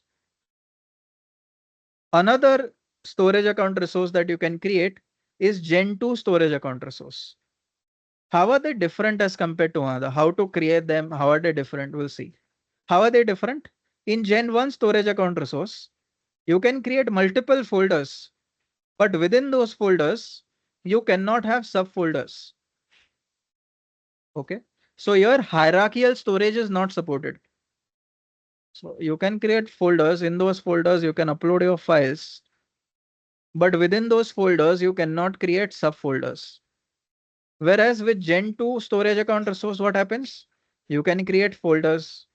Within those folders, you can create your subfolders. Within those subfolders, you can even create more subfolders. And within those subfolders, you can upload your files if you require. Like that, many such folders you can create, each having subfolders within it if required. So with Gen 2 storage account resource, hierarchical storage is supported. Okay, hierarchical storage is supported. Fine. So the storage account resource that we created earlier was Gen 1 storage account resource. How would you create a Gen 2 storage account resource? Let me go ahead and show that to you. If you wanted to create it, then how would you create it? Let me show that to you. So just like earlier, when we created a storage account resource, in a similar manner, we'll create a Gen 2 storage account resource also, but with one slight change. I will show you what is that change. So let me show you how to create a Gen 2 storage account resource. Gen 1 storage account resource we have already created. Let me show you how to create a Gen 2 storage account resource. Let me show you how to create it. In order to do that, I have to fill in this form. So just like last time when I filled in this form, similarly, this time also I'll fill in. Okay. You can enter your details.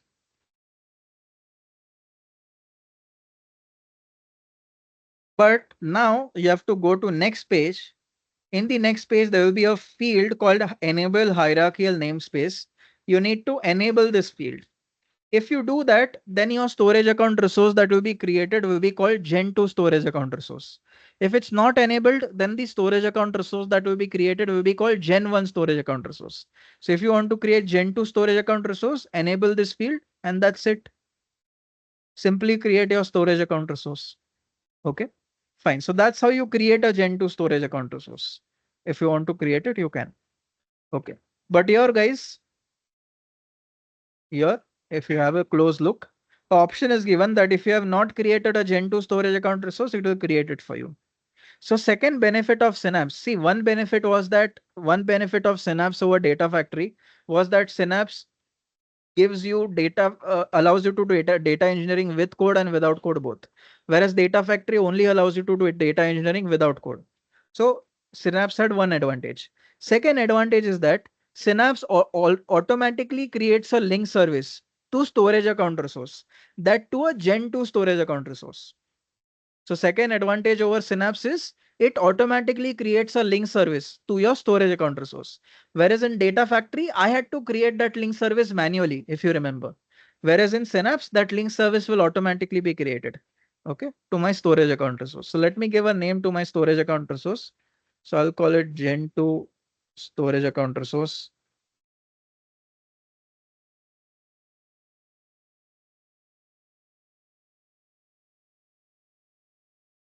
And in that Gen 2 storage account resource, it will connect to one main folder. So let me assign that folder a name. I'll call it main folder.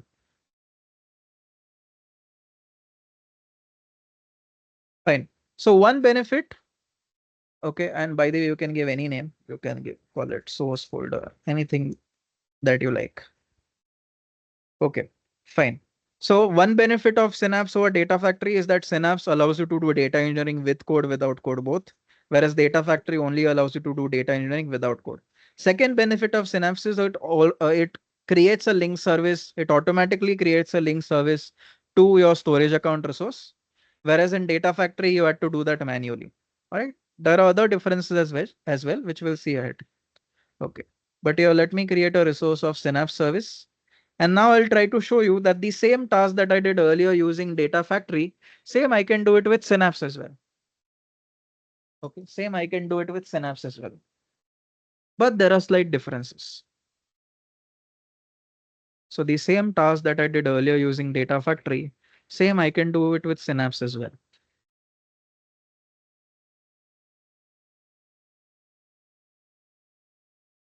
Let me wait for my Synapse resource to get created. I'll wait over here. Let's wait. My Synapse resource is getting created. So we'll just wait for that. And after that is done, we'll try to use our Synapse resource to do our data engineering task. Earlier, the same data engineering task was done using resource of Data Factory service. Now the same data engineering task will be done using resource of Synapse service. So let's wait. I'll wait over here.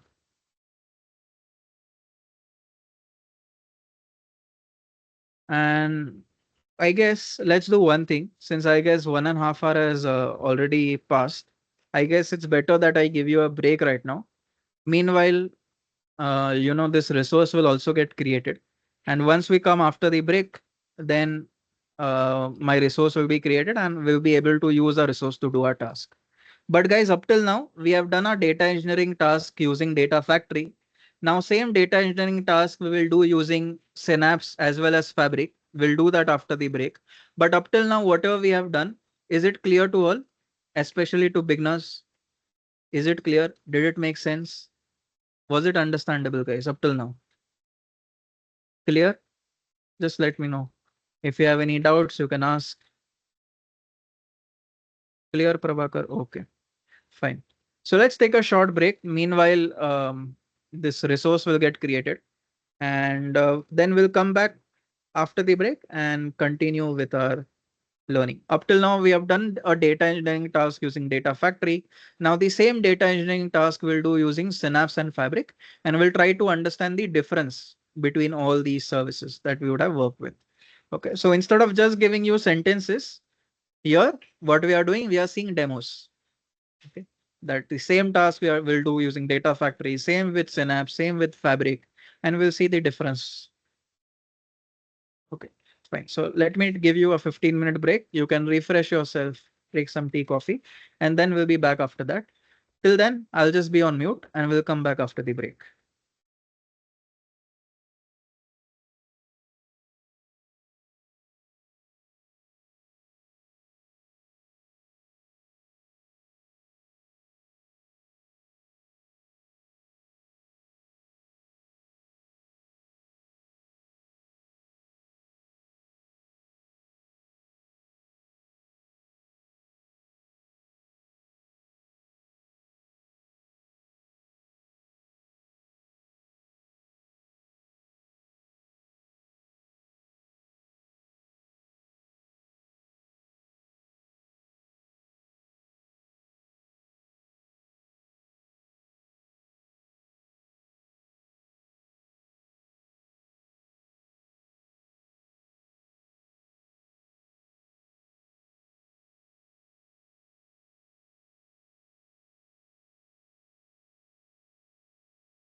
Welcome back to the session, everyone. Hope all of you guys are back after the break.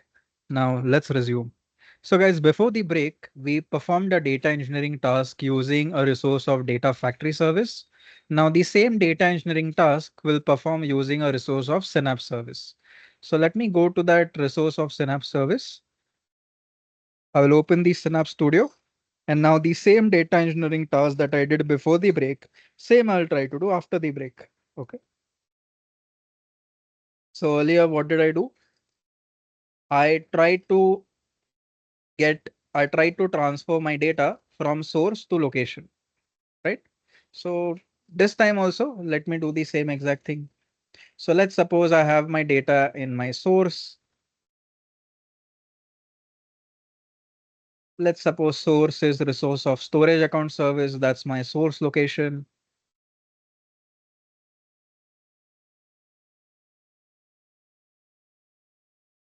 So let me open that resource of storage account service. I'll open that resource here.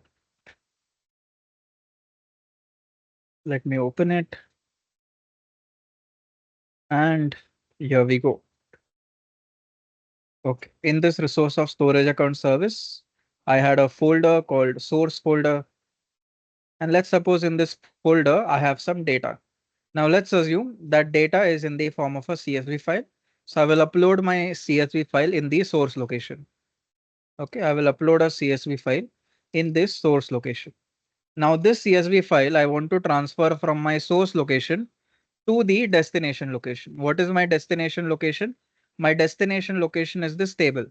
So let's suppose I deleted the table.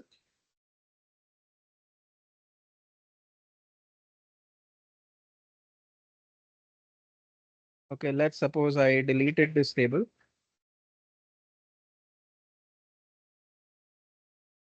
Okay.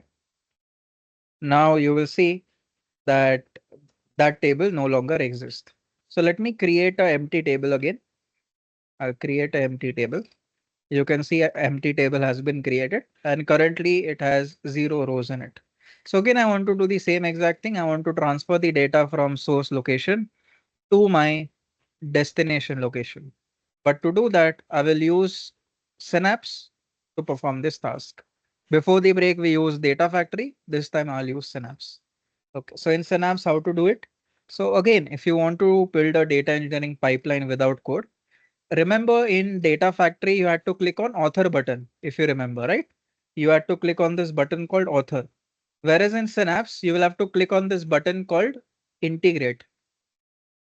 And here you will be able to go ahead and create a data engineering pipeline without code. Now, just like earlier, if I wanted to do a copy activity task, first I dragged and dropped I drag and dropped that particular task activity onto my canvas. Okay.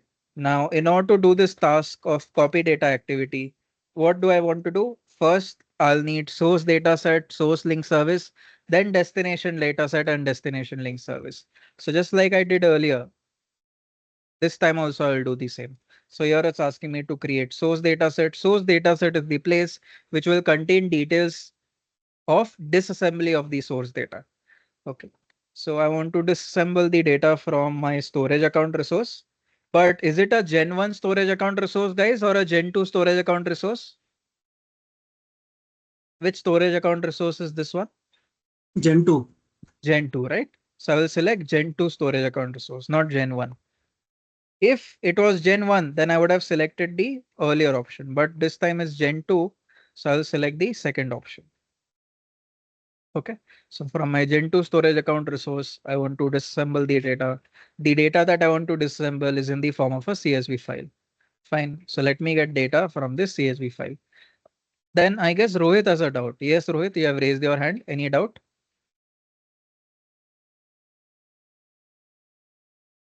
Any doubt you have? Okay. Or is it by mistake that you have raised your hand? Okay. If you have any doubt, please let me know. Uh, I don't see anything, so I'm assuming that it's by mistake. Okay. Anyways, let's move forward. Okay, let's move forward. I'll just remove that hand raised, lower the hand, But Rohit, if you have any doubt, please feel free to ask. If you feel you cannot mention your doubt in the chat, just let me know. I will unmute your mic. You can tell me in the chat. Please unmute. I'll unmute your mic. You can ask me your doubt through mic as well. Anyways, so just like earlier, when we worked with Data Factory, what did we do? For the task we wanted to do, we created a source data set, source link service, destination data set, destination link service. This time also I'll do the same. Okay. So first I'm creating source data set. Source data set is the place which will contain details of disassembly of source data. So in order to connect to our source location, we'll need source link service. And here you remember Synapse already creates a link service to our Gen2 storage account resource. So there is no need for me to create a source link service. Here you can see it has already been created for me. Okay, so that's one advantage. So two advantages up till now we have seen of Synapse over Data Factory. One is Synapse allows you to do data engineering with code, without code both. Second, um, is Synapse automatically creates a resource to storage account to resource of storage account service. That's second advantage. There are other things which we'll see. There are other points which we'll see. Up till now, we have seen two advantages of Synapse over Data Factory. Anyways, I'm creating source data set. Source data set is the place which will contain details of disassembly of the source data. Which data do I want to disassemble? I want to disassemble the data which is present inside this CSV file. Let me select that CSV file and data from that CSV file I want to disassemble. Fine. While disassembling, do you want to import the schema from any other place? No, we don't want to. Fine, so that's okay. Let's get a preview of our source data. Have we obtained data correctly from our source? Yes, we have. Now, let me mention details about my destination. So just like earlier, I created source data set, source link service. This time I'll create destination data set, destination link service. What is my destination? It's a table of SQL database. Okay, it's a table of SQL database. Fine. So here I'm mentioning details about my destination dataset. Destination dataset is the place which will contain details of reassembly of data. So I want to reassemble the data. Okay, where inside of a table of SQL database. So inside in order to connect to my SQL database, in order to connect to my destination, I'll need destination link service. Fine. So let me create a destination link service over here.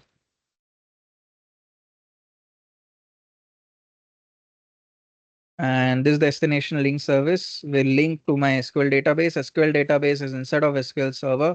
I'll try to authenticate to that SQL server using username and password, which I had set. Let's see if connection to SQL database is successful. Yes, it's successful. With this, we have created a destination dataset. With this, we have created destination link service. Destination link service will help us to get access to the destination. And there the data set will get reassembled again. I want to reassemble the data in a table. Okay, while reassembling, do we want to import the schema from anywhere? No, we don't want to. So that's fine. With this, just like I had mentioned details of source dataset, source link service, I have mentioned details of destination dataset, destination link service, and now my task will be done. My task was to copy the data from source to destination. Let's see if the mapping is being done correctly over here. Let's cross check. And here you will observe that the mapping will be done correctly. So that's good. And now we'll try to run this pipeline. This pipeline only has one activity in it. We'll try to run it. In order to run, as you know, there are two options. One is using the debug option. Another is using trigger option. Let's run it using debug option over here. With this, your pipeline will get executed. Okay. So two advantages you have seen of Synapse over Data Factory. One advantage is that Synapse allows you to do data engineering with code and without code both, whereas Data Factory only allows you to do data engineering without code. So one advantage of Synapse. Second advantage of Synapse is that Synapse automatically creates a link service to storage account resource. So you don't need to create manually. Okay, so that's second advantage. But there are certain drawbacks as well. And one drawback is related to cost. That the same exact task, if you do it in Synapse, you will see that that task will cost you more as compared to the same task that you do it in Data Factory. Okay. Why? It's like this. Let's suppose you are running a company and you want to hire a software engineer.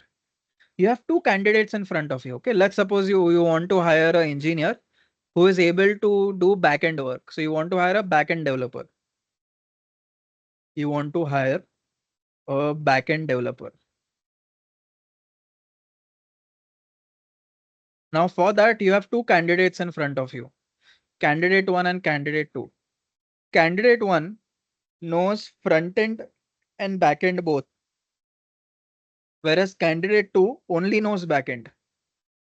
So both the candidates will be able to do the job, right? You want to hire a backend developer. Even candidate one will be suitable for it. Even candidate two will be suitable for it.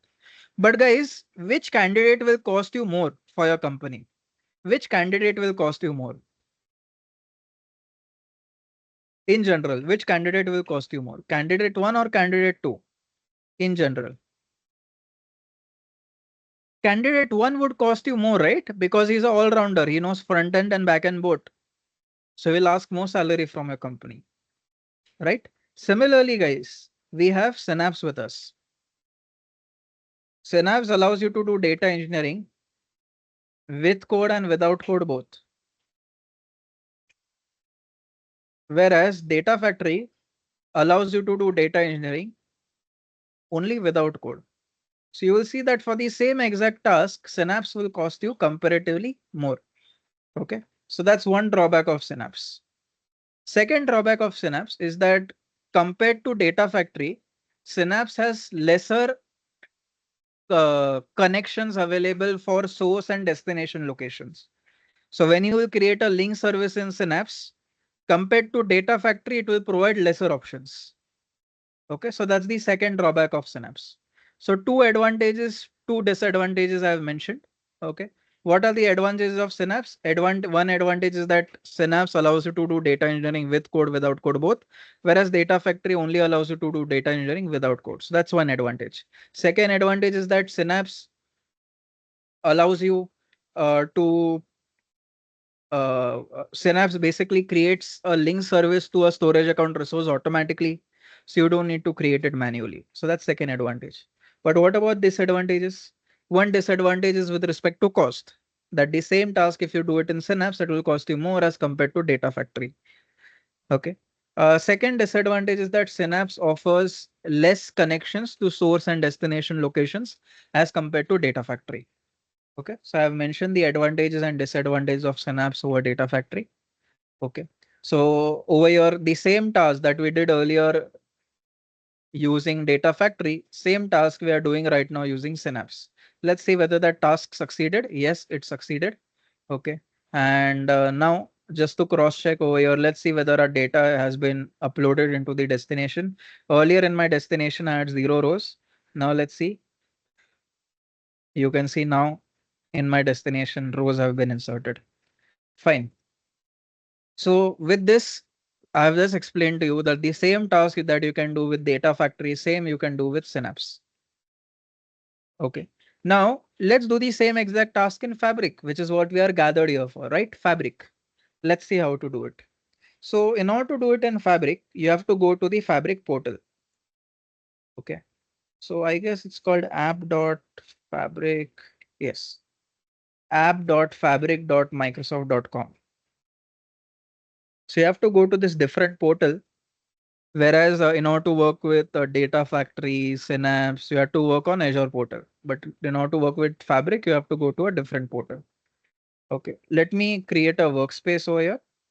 Basically, you're creating a resource of Fabric. In other words, you are creating a workspace resource, one and the same thing.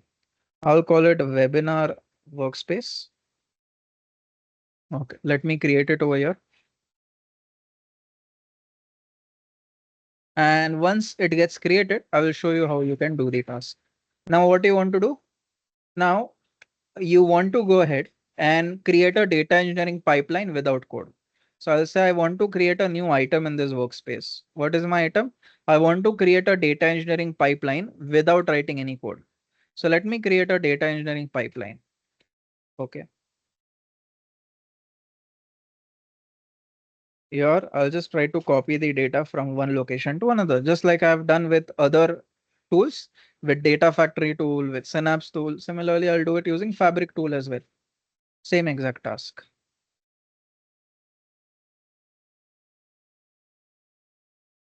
Okay, what task I want to do? Again, same exact task. I want to copy the data from my source to the destination. So let's suppose in my source, I have some data. What is my source? Let's suppose this is my source, Gen 1 storage account resource. And I want to copy the data from here to my destination. I'll try to make sure that in my destination, I don't have any data. Okay. So now you will see that the table that I had earlier will not exist. Let me create that empty table again. You can see table has been created. It is empty. It has 0 rows. So now I want to transfer this data from source to destination, but this time I'll do it using Fabric. Okay, so let me create a data engineering pipeline without code over here. I want to start with a blank canvas. If you want to use some of the pre-organized canvas where the activity is already mentioned, all the details are mentioned, you can go ahead and use these shortcuts. But I'll start with a blank canvas because even with Data Factory, I started with blank canvas. Even with Synapse, I started with blank canvas. So even with Fabric, let me start with a blank canvas. And what activity do I want to do? Copy data activity. Fine. And just like earlier, I had to create source dataset, source link service, then destination dataset, destination link service. Here also I'll do the same. Okay, fine. So let me create a source dataset.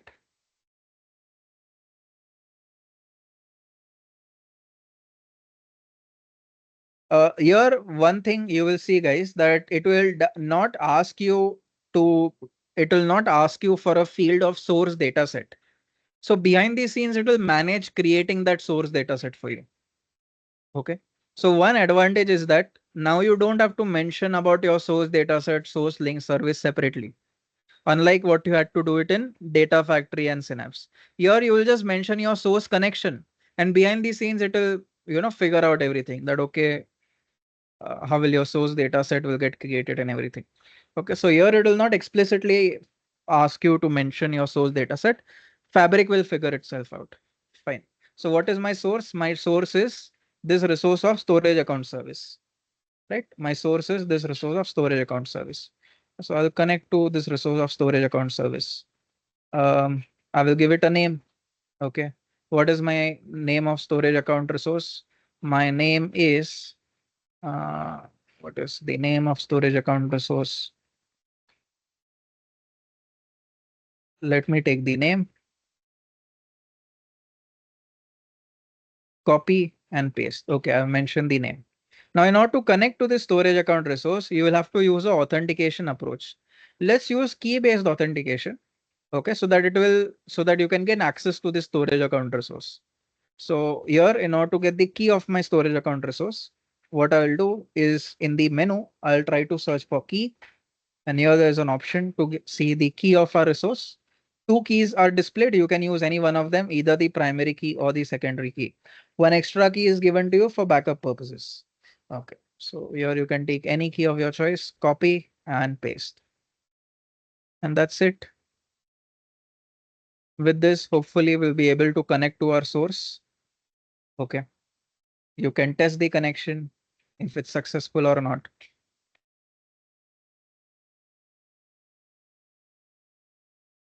Okay, so with this, your source link service will get created. Now, with that link service, we'll get access to source location. From that source location, we'll get source data, which we have to disassemble. That disassembly will be done by something called source data set. So source data set is the place which will disassemble the source data. Which source data? So I want to disassemble the data which is inside of a CSV file, which is inside of a CSV file called iris.csv. Earlier, if you remember, guys, in Data Factory or Synapse, in order to create a source data set, you had to first mention the file type. And you could only choose among those file types. There was a restriction, guys, earlier. If I again show it to you, whether you go to data factory, okay, and you try to create a source data set. Let's suppose you try to create a source data set. It will ask you that, okay, you want to connect to stores, and from that you want to disassemble the data, but which data you want to disassemble? So we had to specify that, okay, we have to disassemble data from a CSV file. So you could only choose among these options. What if there were other option that you were working with other type of file? Well, you could not do that in data factory. You could not do that in Synapse, okay, directly. Whereas here in Fabric, you will be able to choose any type of file that you want. Okay, fine. So let's go ahead. And now that we have mentioned details about source, let me mention details about destination. Okay, so I'll connect to my destination. What is my destination? It's what is my destination location? It's a table of SQL database. It's a table of SQL database. Okay, so I'll try to connect to it. What is my server name? My server name. I'll just try to get it. What is my server name? Okay, let me try to get my server name. It's called Webinar SQL Server. In that server, I have a database which is called Webinar DB resource. Okay, this is the name of my database. Okay, and I'll try to connect to it. Okay, using basic username and password. So let me connect to it using basic username and password. So the username is webinar admin and the password I will go ahead and mention. Let me connect to my destination over here. Now you will see one thing. Let's see that thing. I'll just wait over here for this processing to be done. And I want to show you one important thing.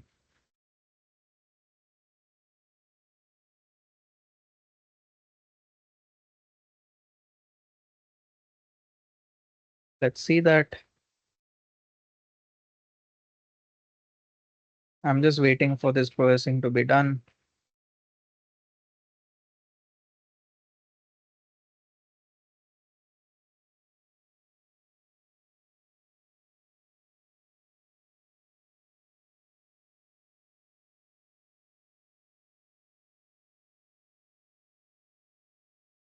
Let's wait.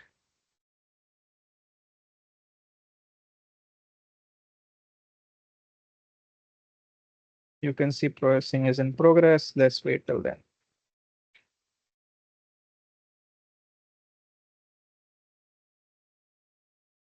Okay. Why is it not proceeding ahead? It says error occurred. Server was not found or it was inaccessible. How come I've mentioned my server name? Oh, sorry. I have to mention full path. Okay, sorry. I have to mention full path over here of my server. So I'll go to my server and let me mention its path. Okay. Then inside that server, I have a database. What is the name of that database? Webinar SQL DBRS. That's the name of my database. And I'll connect to that server using basic username and password.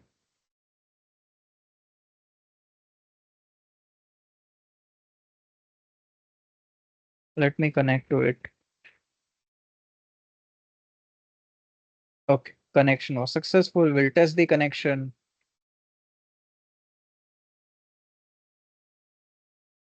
The connection was successful. With this, my destination link service will be created.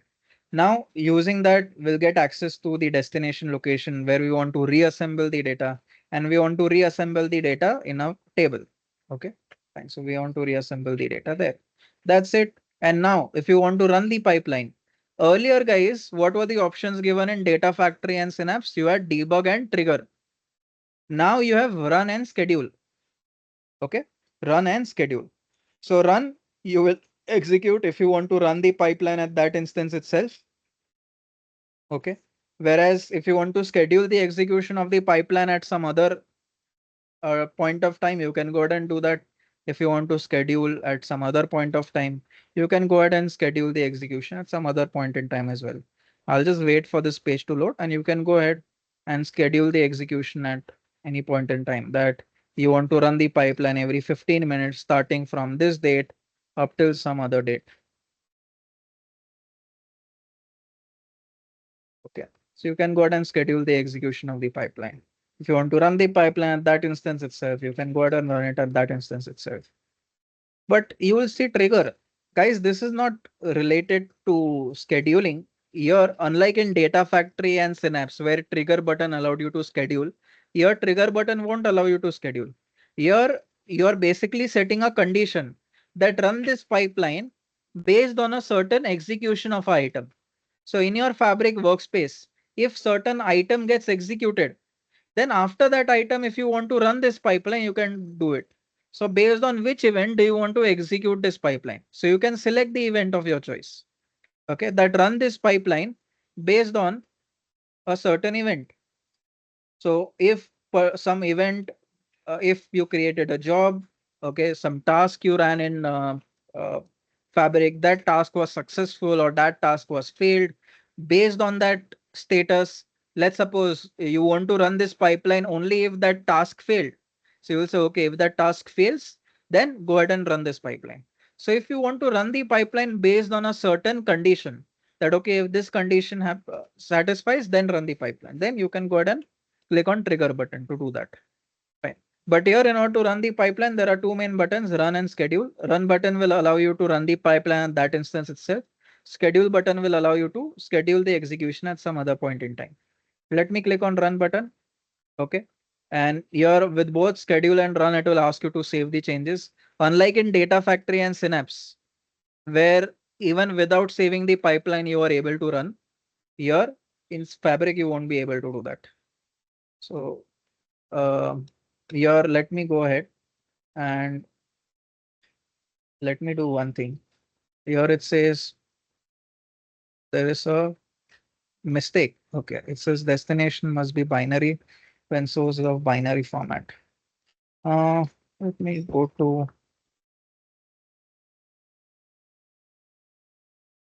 advanced.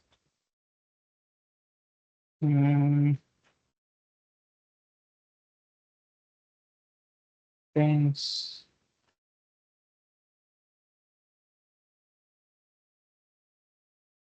Okay, it says this should also be of binary format. But I want to get the data from my file to my table. So how do I do it? In this scenario, are there any settings I could use in my destination? Correct behavior is fine. This is fine. It says destination must be binary when source is of binary format. But here, my destination is of a different format. In this scenario, I'm not able to. Okay, let me do one thing. I think I have done that change in my source, right? If I go to source, the settings,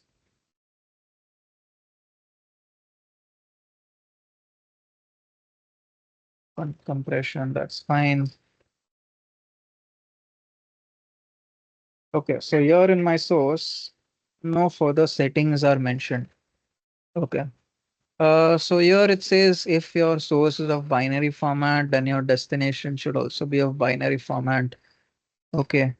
So in that case, uh, what if my destination is not of binary format? In that scenario, how will I proceed ahead? I do not see any settings over here. But if my destination is not of binary format, is there any other option that I see? Any other option? Any other option that I see? I don't think. Okay, let me choose delimited text because CSV comes under delimited text category. Here, the values are stored in text format separated by a delimiter called comma. That's why it says comma separated values file, CSV file. Let me see with delimited text whether it works. It will Validate. work. Okay, fine. The pipeline was validated. Okay, fine. So I had to select the correct file format over here, delimited text. Okay, fine. And now I'll just go ahead and try to run this pipeline. There are two options to run by either using run button or using schedule, as I mentioned. Let's run the pipeline using the run button. Okay. Unlike in Data Factory and Synapse, where you could run the pipeline even without saving, here you will not be able to do that. So it will ask you, you can see option was given that first save and then run. So I said that, okay, save the pipeline and then run. Okay. So now the pipeline execution is in progress. And compared to Data Factory and Synapse, here the pipeline execution will get over fast. Okay. Comparatively, it will be done faster. So for example, in Data Factory, if I go ahead and monitor the execution of my pipeline, in Data Factory, it took 21 seconds, right? Then in Synapse, it took 21 seconds again. So 21 seconds in both. Whereas in Fabric, okay, it says 20 seconds, although this will mostly get over in 17 seconds or so.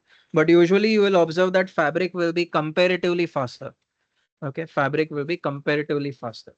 Although here it's faster by only 1 second, but if you're working with, let's say, crores of data, then you will see this difference to be bigger. Okay. As your data keeps on increasing, you will see that Fabric will be able to more handle that data in a more faster manner. So advantage of Fabric, one advantage is that it is more faster. That's one. Okay. But the disadvantage is that compared to your Data Factory as well as Synapse, Fabric is the comparatively the most costlier option. The advantage is that it is faster, but the disadvantage is that it is comparatively costly. So the same data engineering task we have done using Data Factory, using Synapse, as well as using Fabric. Which task did we do, guys? EL task, right? Just extract load task. What if you want to do a ETL task? Okay, a task wherein you will extract the data from some place, transform it, and then load it into another place. In that scenario, how will you proceed? Let's go ahead and let's see. Okay, but before going ahead, I guess one student has raised his hand. Let me see which student. Prashant, Prabhakar. Yes, Prabhakar, you have raised your hand. Any doubt, buddy? Yeah. See, Yes. when you are running a pipeline, suppose Mm-hmm. there is a what is it, half baked, like it has done half, you find some error, and again you want to run the pipeline. In the destination, it is half data, and in the source, our destination server only some out of 1,000 records, 500 records are saved. Now, when you run the Mm. pipeline, how you make sure that next to 500 records to be run in the application? Just out of how to overcome this kind of a problems when pipeline got failed, and when you need to run the pipeline again, and it should run from the where it has got failed. Okay, so mostly those type of issues might not occur, but if they are occurring, it would be related to the compute that you are using. Okay, it will be related to what? The compute that you are using. So you will have to do settings in the compute. That's the only way. But most, I mean, 99.9999% of the times, that issue that you are seeing will not exist. If at all if at all it exists, then maybe it's a compute issue. You will have to see whether in the service that you are working, whether you are able to do compute related changes. For example, who does this task, guys? Who executes these steps? These steps were executed by an entity called integration runtime, right? Integration runtime. So you remember even in Data Factory, when you went ahead, and even in Data Factory, when you wanted to do your task, okay, let's suppose you wanted to get data from source. You created your source data set, whatever. Now, in order to do that task,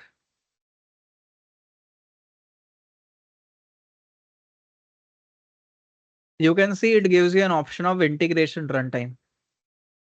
Okay. So here you can go ahead and mention details of your compute. Okay, so here it says auto resolve integration runtime. What is that? Let me go ahead and let me explain that to you. So you will see different type of integration runtimes. One is Azure integration runtime. Okay, so if you want to do change, if you want to work within the Azure environment only, that means your source and destination is within Azure only. You will choose the first option. Okay, but let's suppose your source is in Azure and your destination is on a on-premises network or vice versa. Then you will choose the second option. Okay. Now, when you try to create your integration runtime, which is nothing but your compute, okay, which is nothing but your compute, at that time, it will ask you to choose the region for your compute. So you have to choose whether you want to auto resolve. Auto resolve means Azure will figure out the region, or you want to specify the region of your choice. My ask is, suppose the data source is the data. Suppose you define one column as some integer, and because it is a raw source, a data source is raw source, where one of the value is come as some decimal or some value. Then when it is destination is picking the data from the source, now in the pipeline it has got a value type error, and there will it roll back complete the data which have stored to the destination. Correct. Or Rollback. what? Roll back. Okay. Auto, it will roll back. Then we need to Correct. rectify the issue. Then, okay. Yeah. Right. So unless the full task is fully done, it won't make changes in the your changes won't get Destination. reflected in the destination. Okay. Okay. Good. Thank you. Yes. Yeah. Welcome.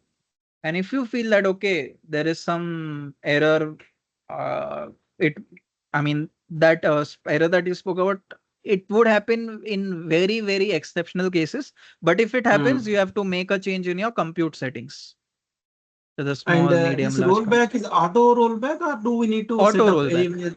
any? No, in every Okay. service, buddy, whether it's Data Factory service or Synapse or Fabric, it will be auto rollback. Okay. Okay. Thank you. We won't have Thank to. you. Yes. Welcome. Thank you. Okay. So here, what we did was up till now, we have done a task, which was EL task, and we did that using the three services. Now, before we take a lunch break at 1 p.m., I want to show you one more task, which is ETL task, which stands for extract, transform, load task. Okay. Extract, transform, load task. So let's do one thing. By the way, before doing that, I have a small question for you. Okay. And let's suppose you have your source location. Let me show you your source location.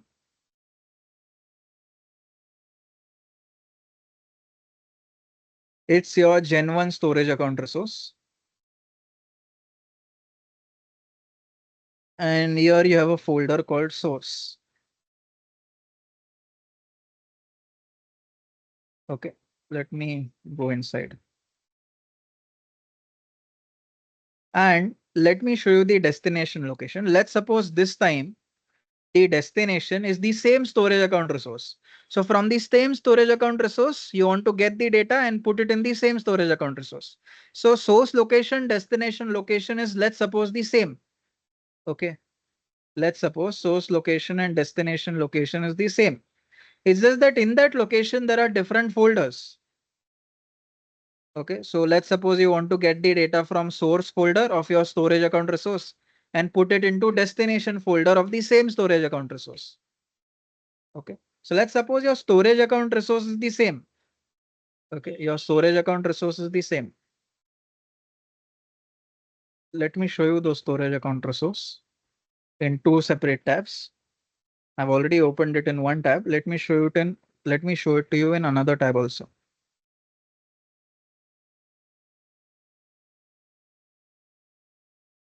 It seems there is a internet issue from my end, because of which it is taking time. Okay. So let me go to the same storage account resource. Now I have a question for all of you guys. The question is, if it's the same storage account resource, but separate folders.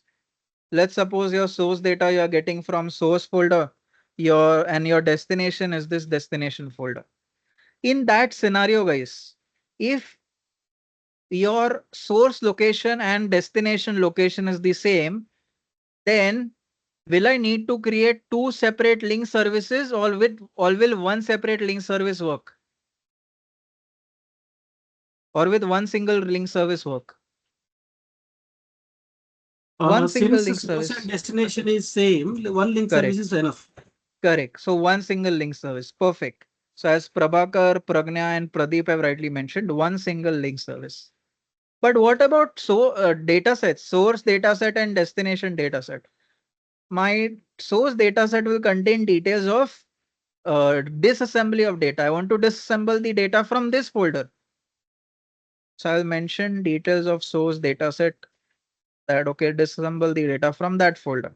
Whereas I want to reassemble the data set in a different folder.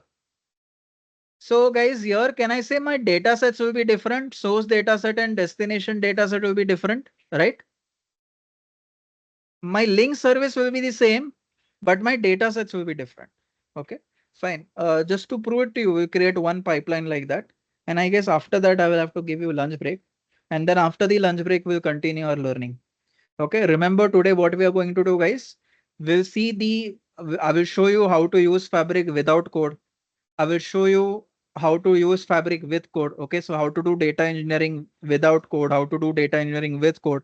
Once you do data engineering, then how to do your additional tasks. Because why are we doing data engineering? So that we can perform additional tasks like either historical analysis or predictive analysis. So how to perform that, how to perform historical analysis, how to perform predictive analysis, all of that we'll see. Okay, so by today 6 p.m., all of that will be covered. But anyways, I had asked you one question, that in a scenario where the source location and destination location is the same, then in that case, will you use two separate link services or one link service? So you guys said one link service, and you are absolutely right. Okay. So let me do one thing. I'll create a new pipeline.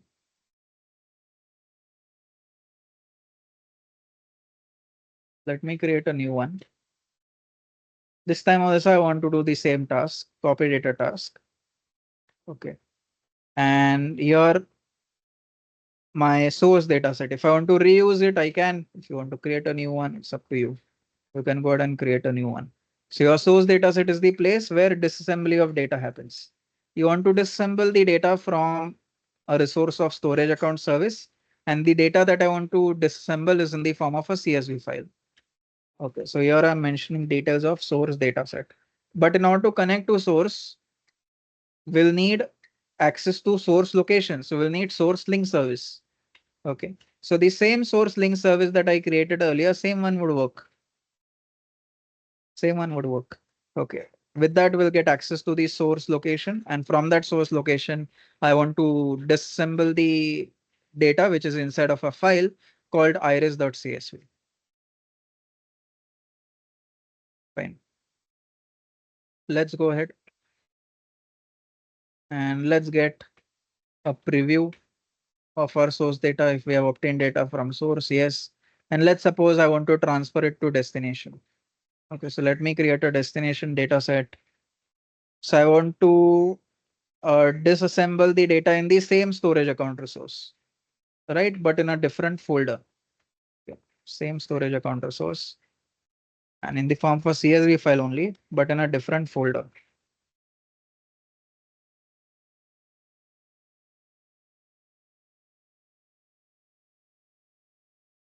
Okay, but the link service that I use for source, same link service I can use now as well. Okay, but I want to disassemble this in a different folder called destination folder. That's it. And now I'll go ahead and try to run this pipeline. Let me see whether the data was copied from source to destination. In source, we have this file iris.csv, but in destination, currently you can see it's empty. There was no file. But let's see after running this pipeline, whether we were able to copy the data from source to the destination or not.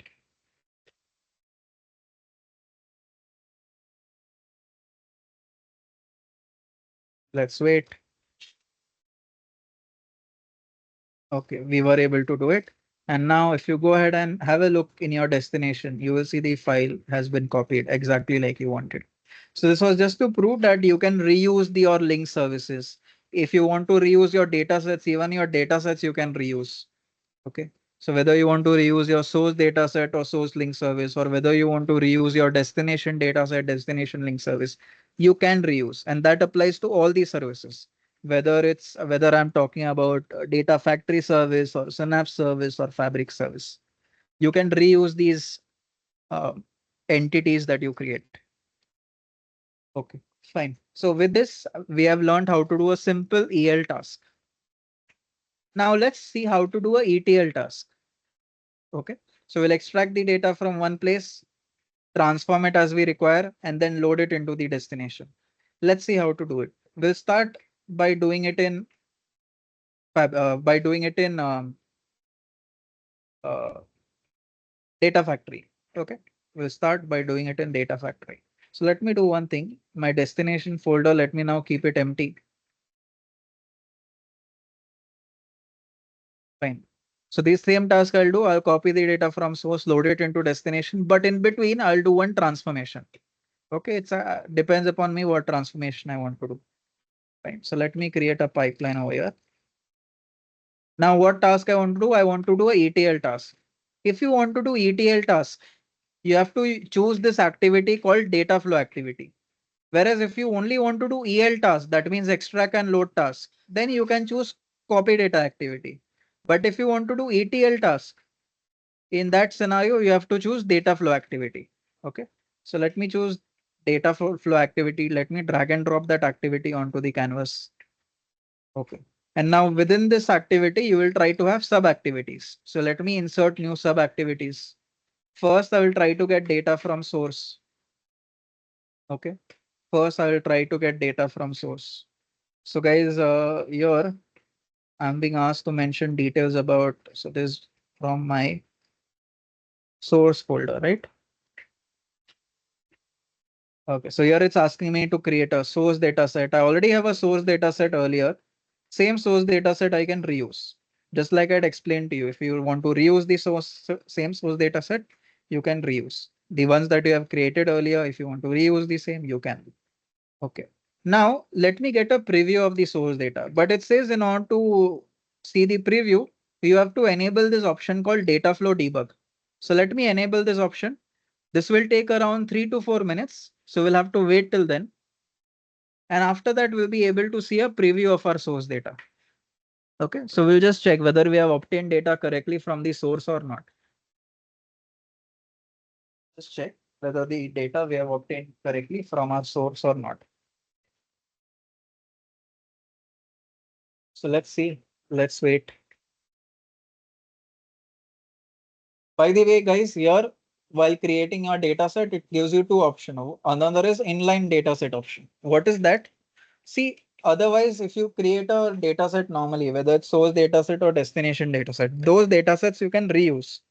But what if you want to create a data set that can only be used in your particular pipeline and it cannot be used in other pipelines? If you want to create such data sets, because see, if you create a data set normally, it will unnecessarily occupy space in your resource, right? You can say it will unnecessarily occupy space. Okay. And even if you're not executing the pipeline, still these data sets will unnecessarily occupy space. So what if you want to make sure that information about these data sets is only uh, to be remembered by the resource only when the pipeline gets executed? In that scenario, you can choose the option of inline dataset. With that, you will be able to create your source dataset, destination dataset, but that dataset will not be reused across other pipelines. Okay, it cannot be reused. So that's one disadvantage, that it cannot be reused. The advantage is that it won't unnecessarily occupy space, even when the pipeline is not getting executed. Okay, so uh, this data set will only get created and deleted only during the pipeline execution. Once the pipeline execution is over, then that data set will be forgotten. That's so whether it's source data set or destination data set, that will be forgotten. So if you want to use the option of inline data set, you can do it. It's up to you. Anyways, I'm not doing that. I'm creating a data set normally, just like earlier how I created source data set normally, just like earlier how I created destination data set normally. This time also I'm doing the same. Okay, so I tried to get data from my source. I'm trying to see a preview of that data, but for that I had to enable data flow debug. You can see the enabling is in progress. Let's wait till then. Let's wait. We'll go ahead and wait. And after that, we'll see a preview of our source data. Let's see a preview.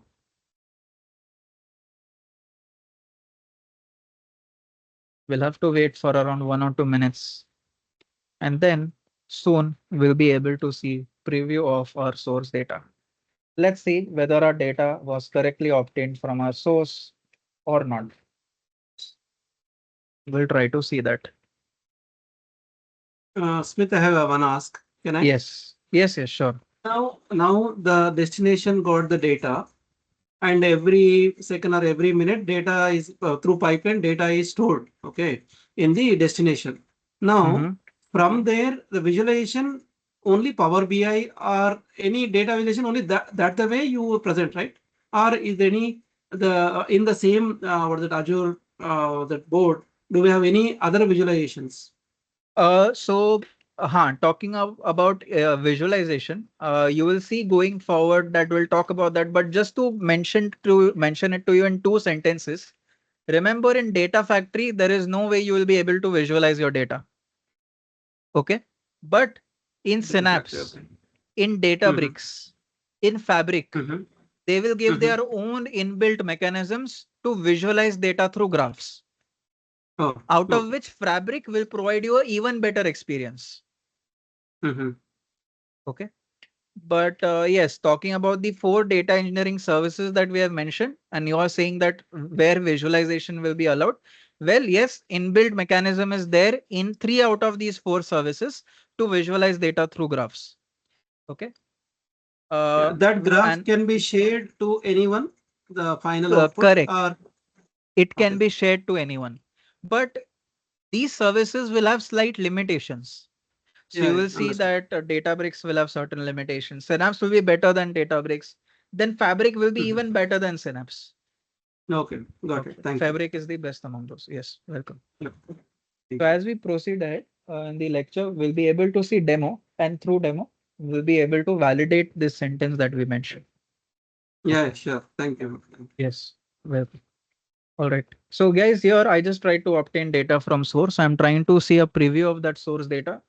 For that, I had to enable this button called data flow debug. As I mentioned, it could take around 3 to 4 minutes. Let's wait. Hopefully now within the next minute or so, it should be done.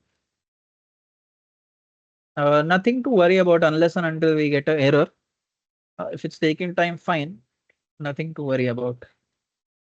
If we get an error, then we'll have to solve that error. But here, we won't get any error. Fine. Data flow debug has been enabled. Now let's see a preview of our source data. Let's see whether data has been correctly obtained from source or not. And Smith, suppose if the source Yes. has lakhs of records, all will be loaded into this data lake, or sorry, in the what is that Fabric, or only part of data will be loaded here. You mean in the preview? In the Yeah, in the preview, preview. only part of the data will be shown. Only the top 50 rows will be shown. Okay. But while execution, of course, as you would know, all the data. But in the Mhm. preview, only part of data will be shown. So for example, when you see a preview of the source data, do you remember while creating source Mhm. data set, we used to see a preview button. Preview. With that, Mhm. only a part of data will be shown, not full. But backend, it will be loaded every day, complete data, right?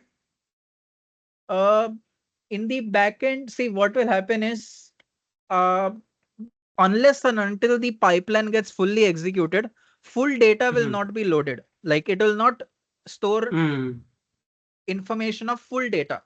It will store Okay. information about metadata, like what are the column names, Ah, what are the column types. column. Okay, Then okay. for the first few rows, what are the values? But it will not store values for all the rows because there could be 1 Oh, crore rows. yeah, yeah. Okay. Understood. Understood. So Yeah, correct. thank you. Yes, welcome. Okay. So here we are trying to see preview of our source data. And here you can see out of total 150 rows, there are total 150 rows in my CSV file.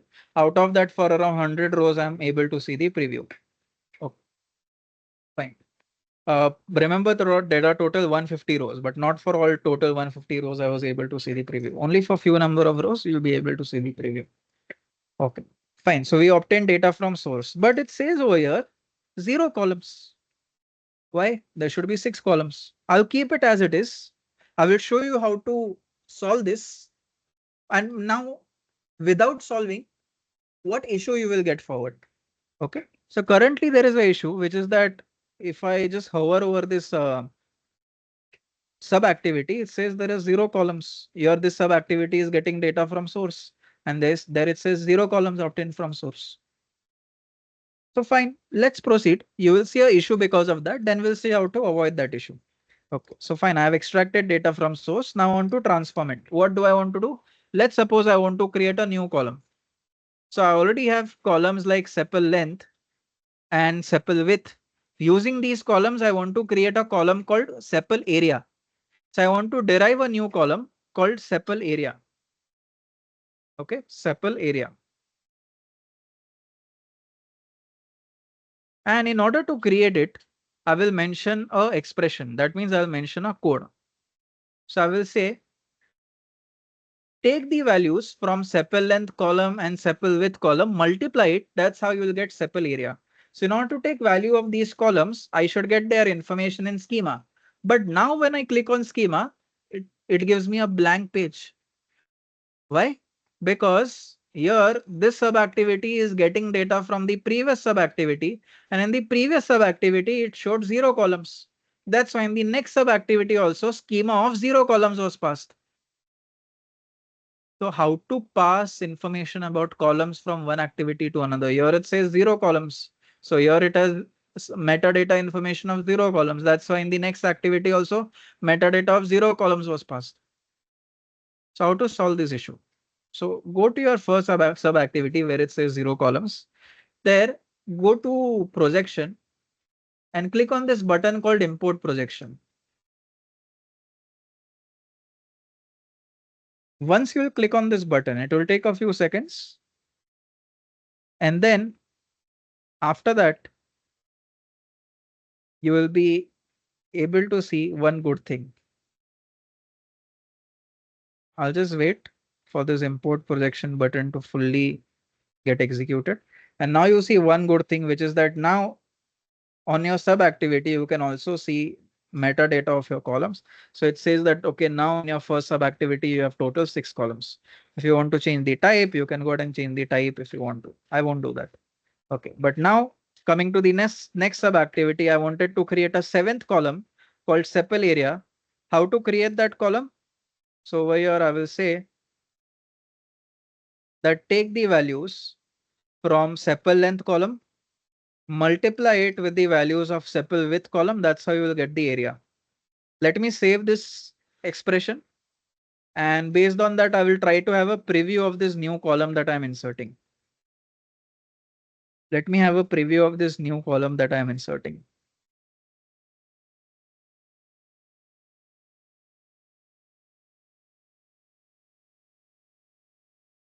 We'll see a preview. We'll see the preview. If we feel there is some change to be done, we'll do that change.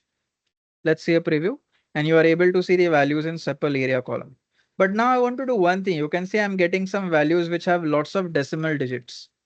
So let me do one thing here. I will say that round the values Round off. of area, correct, up Two till digits. 2 decimal places. Fine, let's do that. And now what you will get is for those values which have more than 2 decimal places, they will be rounded off in such a way that you only see values up till 2 decimal places. But the ones that have only 1 decimal place, to that this round function won't apply. Okay, so but for those columns which have more than 2 decimal places, you will see for those values which have more than 2 decimal places, those values will be rounded off. Let's see whether that is done. So now you will only see values up till maximum 2 decimal places. You'll only see values up till maximum 2 decimal places. Let's check if that is happening. And you can see that is happening. You can see now in the sepal area column, you have values up till a maximum of 2 decimal places. Okay, fine. You can see a preview of your data. So now 7 columns will be there. 6 columns you got from your source. 7th column you inserted right now called sepal area. Let's suppose this you want to load it in your destination. Destination is also known as sink. So let's suppose you want to load it in your destination. So again, to mention details about destination, you'll have to specify information of your destination data set, destination link service. So same destination data set that I used earlier, same I can use now also. Okay. Here I will have to mention a setting, which is that in my destination data set, which is this folder, what should be the name of the file? Okay. So here I will say I will output the values to a single file.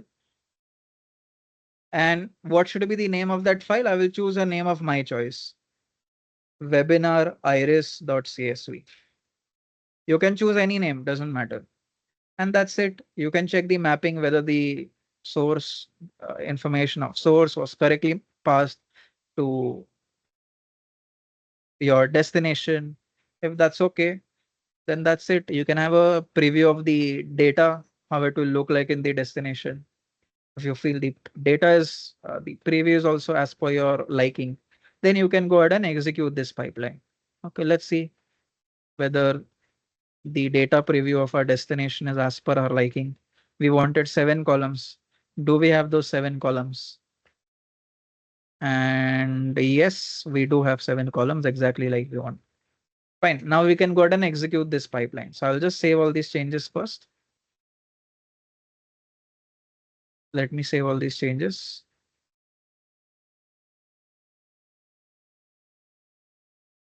Okay, now I'll try to execute this pipeline. In this pipeline, I try to have sub activities, 3 sub activities, right? Yeah, fine. So I created a data flow activity within which there were 3 sub activities within it.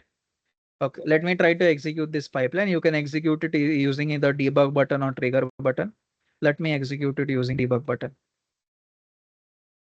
The pipeline will get executed. It will take some time, maybe around 2 minutes. But you will see the execution will be successful. And your data will be loaded into the destination. So here we try to do which task? ETL task, wherein we extracted the data from source, transformed it in the middle, and then loaded it into destination. This task you can do using data factory, using Synapse, as well as using Fabric. Using all these 3 services, you can do this task. I have done it using data factory right now. After the lunch break, we'll do it using Synapse and Fabric as well. Okay, fine. So in order to do data engineering without code, there are 3 options available. One is data factory, another is Synapse, third is Fabric. This second lab of today, wherein I tried to perform ETL task, has been done only on data factory. I'm yet to do it on Synapse and Fabric, and we'll do that after the lunch break.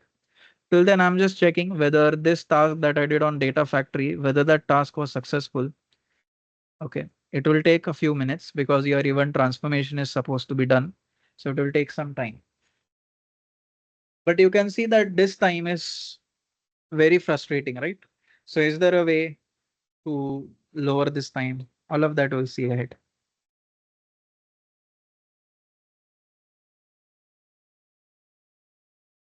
I'll wait for one or two more minutes so that I can show you that this task was successful. And then we'll take a lunch break.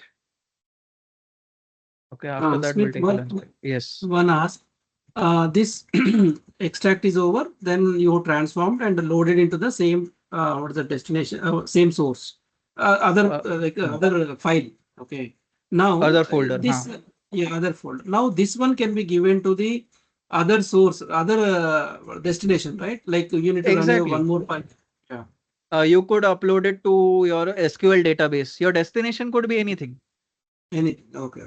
So the transformations and everything is happening on the same source in a different files or folders. Then from there you will create a one pipeline to finalize the data. It can be pushed from that pipeline. Correct. It's just that Okay. earlier I had shown you a lab wherein we used different source location, different destination location. But in this lab, I wanted to show you that if your source and destination location is the same, then in that case, what change will happen? That's all. Yeah. Okay. But your Yes. question was that yes, can we have different source location, different destination location? Yes, yes, absolutely Yeah, we can have. after transforming, you will have a new file with the transformed data. Then Correct. the final data set can be given to the either Power BI or any other data source table, SQL like that. And then from there we will visualize in the Power BI or whatever. Correct. Right. So your source location, destination location could be anything. Different or same. Yeah. Correct. Different or same. And when I say anything, obviously among the specified options. So Yeah. data factory gives you more options for source and destination locations. Synapse gives you comparatively less options. Less options. Okay. Whereas fabric, so see, can I say here, Prabhat, people Prabhakar. like Synapse. Prabhakar, people like Synapse because it offered you with code approach and without code approach. Otherwise, Without fabric was quite good, right? Yeah. But then Synapse also had an advantage that it gave you lesser options of source and destination locations. Mhm. So Fabric was created. Fabric has advantages of Synapse as well as advantage of Mhm. Data Factory. Yeah. Okay, it's a all-in-one. Okay. We are not going to touch Databricks. Are we? Yes, we'll touch Databricks after the lunch break because currently we are seeing the without code approach, right, buddy? When Yeah. we'll see the with code approach, at that time we will touch Databricks. Where did that file go? Yes, you can see in the with But code approach, we'll see Databricks. for time saving, Spark and all those things can be taken care. Like whatever the latency is happening, the Spark will take care of. How the Spark concepts will come into picture. So here I won't dive into the architecture. I will just specify that, okay, in Databricks, if you are able to do data engineering with code, then what all languages are supported? In order to do those, in order to do the computation, what all type of computes are there? Like one is Spark compute, another is SQL compute. So we'll see in different services what all type of computes are available. Okay. Okay. Thank you. Yes. Yes, welcome. In this lecture, we won't dive into the architecture of those computes. We'll just Yeah, specify that, okay, but these computes just are there. idea, only idea. Correct. Idea purpose. Right. Thank you. Okay. Yes, welcome. I'll just see if the execution of this pipeline was successful. And yes, it was successful. Now let me go to my destination. Let's see whether our data is loaded into destination. It should be loaded into a file called webinariris.csv. And yes, it has been loaded. Let's see the data. And you correctly have the data exactly as expected. We wanted 7 columns and we do have 7 columns over here. Fine. So I've done this task using Data Factory. After the break, we'll do it using Synapse as well as Fabric. With that, we will end the without code approach. After that, what I'll do is I'll show you the with code approach, that okay, how to perform data engineering with code and what are the services that can help you, how to work with those services. Once data engineering is done, we will see that, okay, once data engineering is done, then how you use that data in order to do analysis, whether it's historical analysis, whether it's predictive analysis, all of that we'll see by 6 p.m. today. Anyways, let me take a lunch break. Up till now, guys, did it make sense? Is it clear to all? Up till now, understanding everyone? Smith, last word, what did you say? At 6 o'clock, what do we see? Up till 6 o'clock, we'll just cover these points. Which points? My intention is to show you how to perform data engineering without code, how to perform data engineering with code. And once data engineering is done, how to use that data for analysis purpose, whether it's historical analysis or predictive analysis. So what I said was by 6 p.m. we will complete this. Okay. Okay. Last That's our ask I goal. have. What is Yes, a yes. big data concepts? Like earlier, we used to have a big data, all those things. Like, are those concepts can be covered in the Azure? What is it? Data lake or data factory, whatever. So, what is the difference in that? So big data, in simple words, it basically means data that has a big size. Now, in order to handle it, how will you do it? Let's suppose if your task is bigger, let's suppose you're working on a project in your office. Now, will your company only assign that entire project to you? That entire big project? No.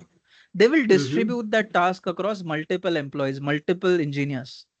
Mhm. Similarly, if our data is big, we won't put the entire load on one single computer. We will Okay. distribute the load across multiple computers, Okay. right? Yeah. So Yeah. how that is done, that is automatically done by these data engineering services. Okay. Mhm. So Yeah. we don't have to worry that, okay, take this But part of data, put it in one computer, take another part but of that is data. achievable in the Microsoft umbrella. That is Achievable. achievable. Correct. But by default, it automatically handles it. Obviously, if you want to do changes in the working, you can. Okay. Mhm. But by default, it already handles it. That's all. Yeah. Thank you. Thank you. Yes, welcome. All right. So we'll take a lunch break, guys, of 1 hour. We'll be back after that. And then uh, I will continue our learning journey. Okay. Let me just mention in the chat that lunch break of 1 hour. Okay. And we'll be back after that, guys. Till then, I'll just be on mute and we'll come back after the lunch break and continue our learning journey. Okay. So let's come back after 1 hour.